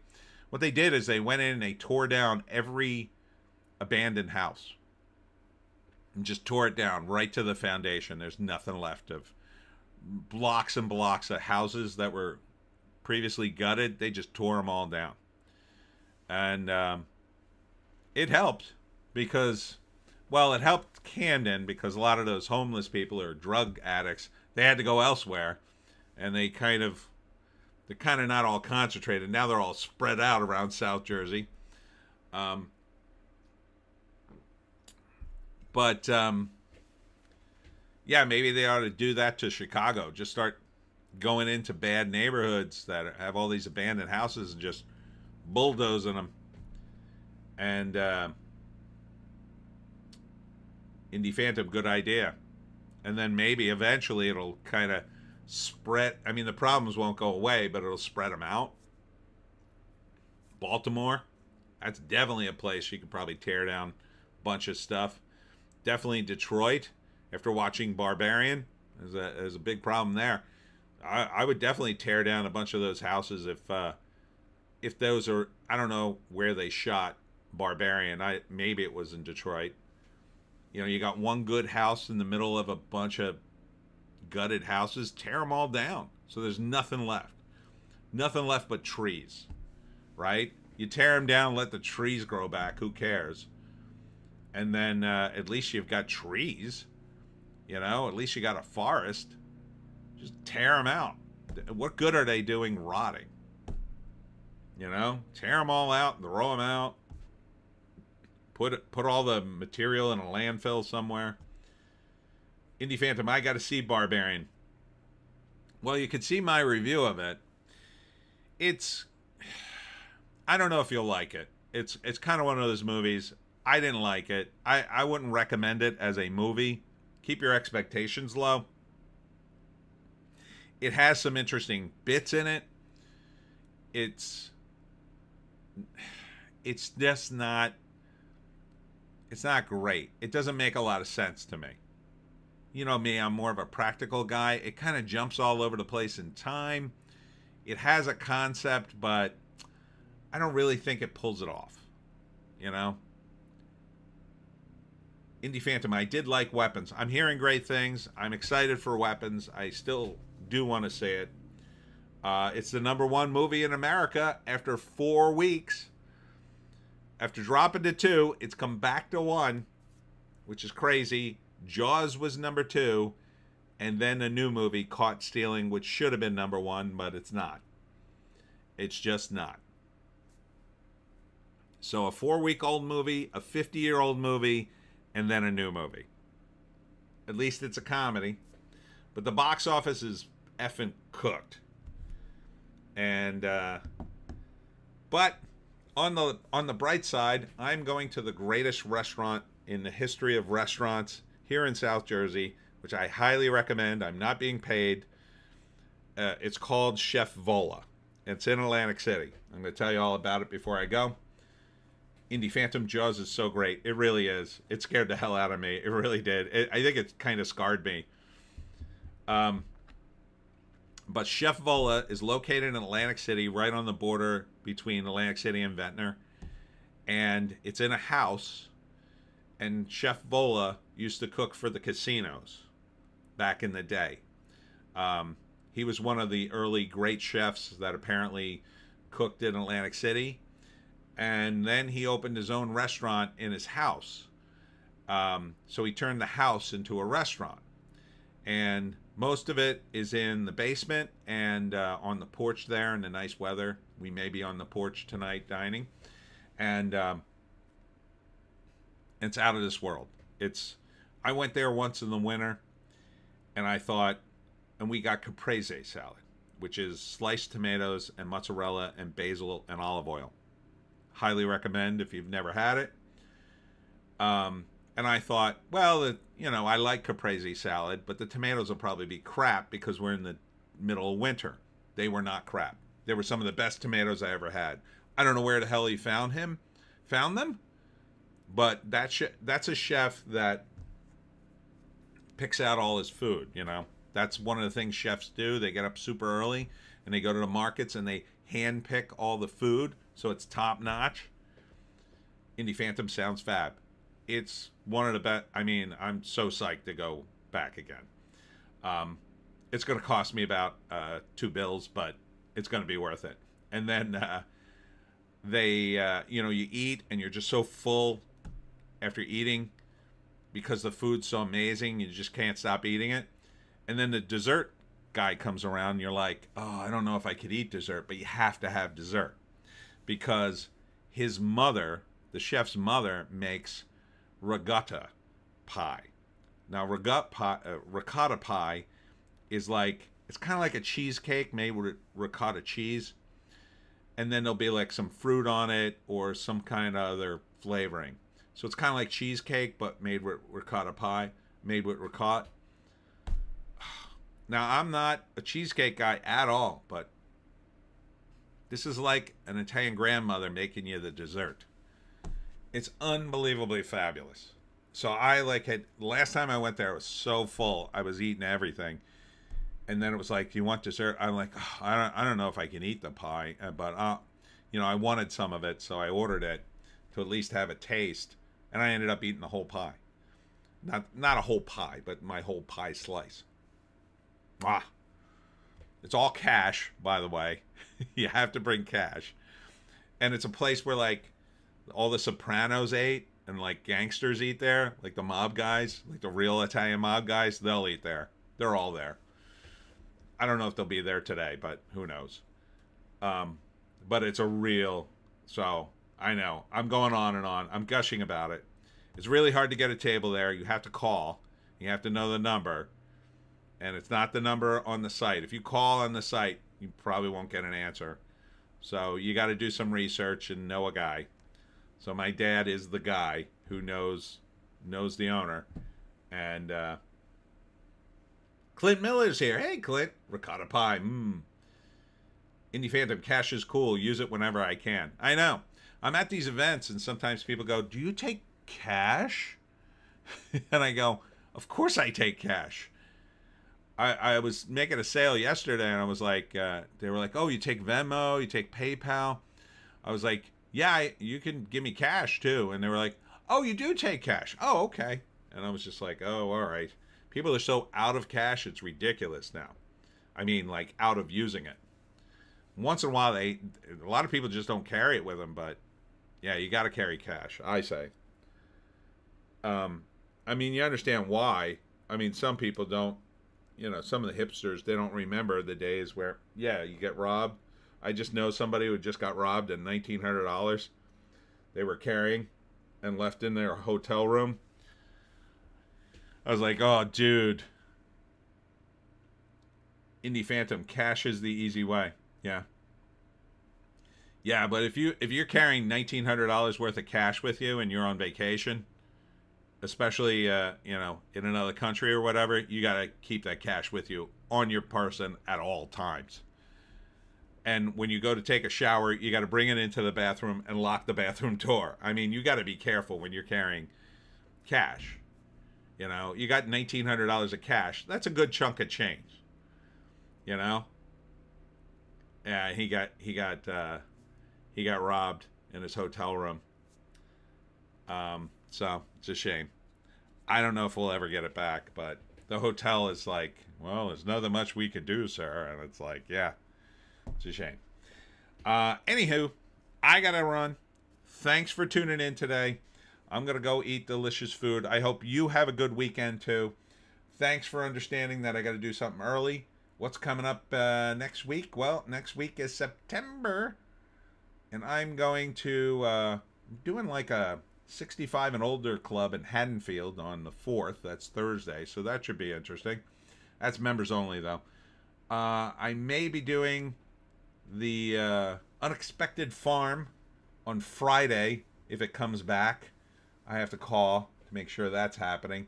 Got nothing on the weekend yet, but I got the 7th circled for some reason. That may be something I'm doing. I don't know. Yeah, so I may take it easy in September to finish the book because I'm a little behind on book 19 of the Pineys. All right, thanks for tuning in, and we'll see you in the next one.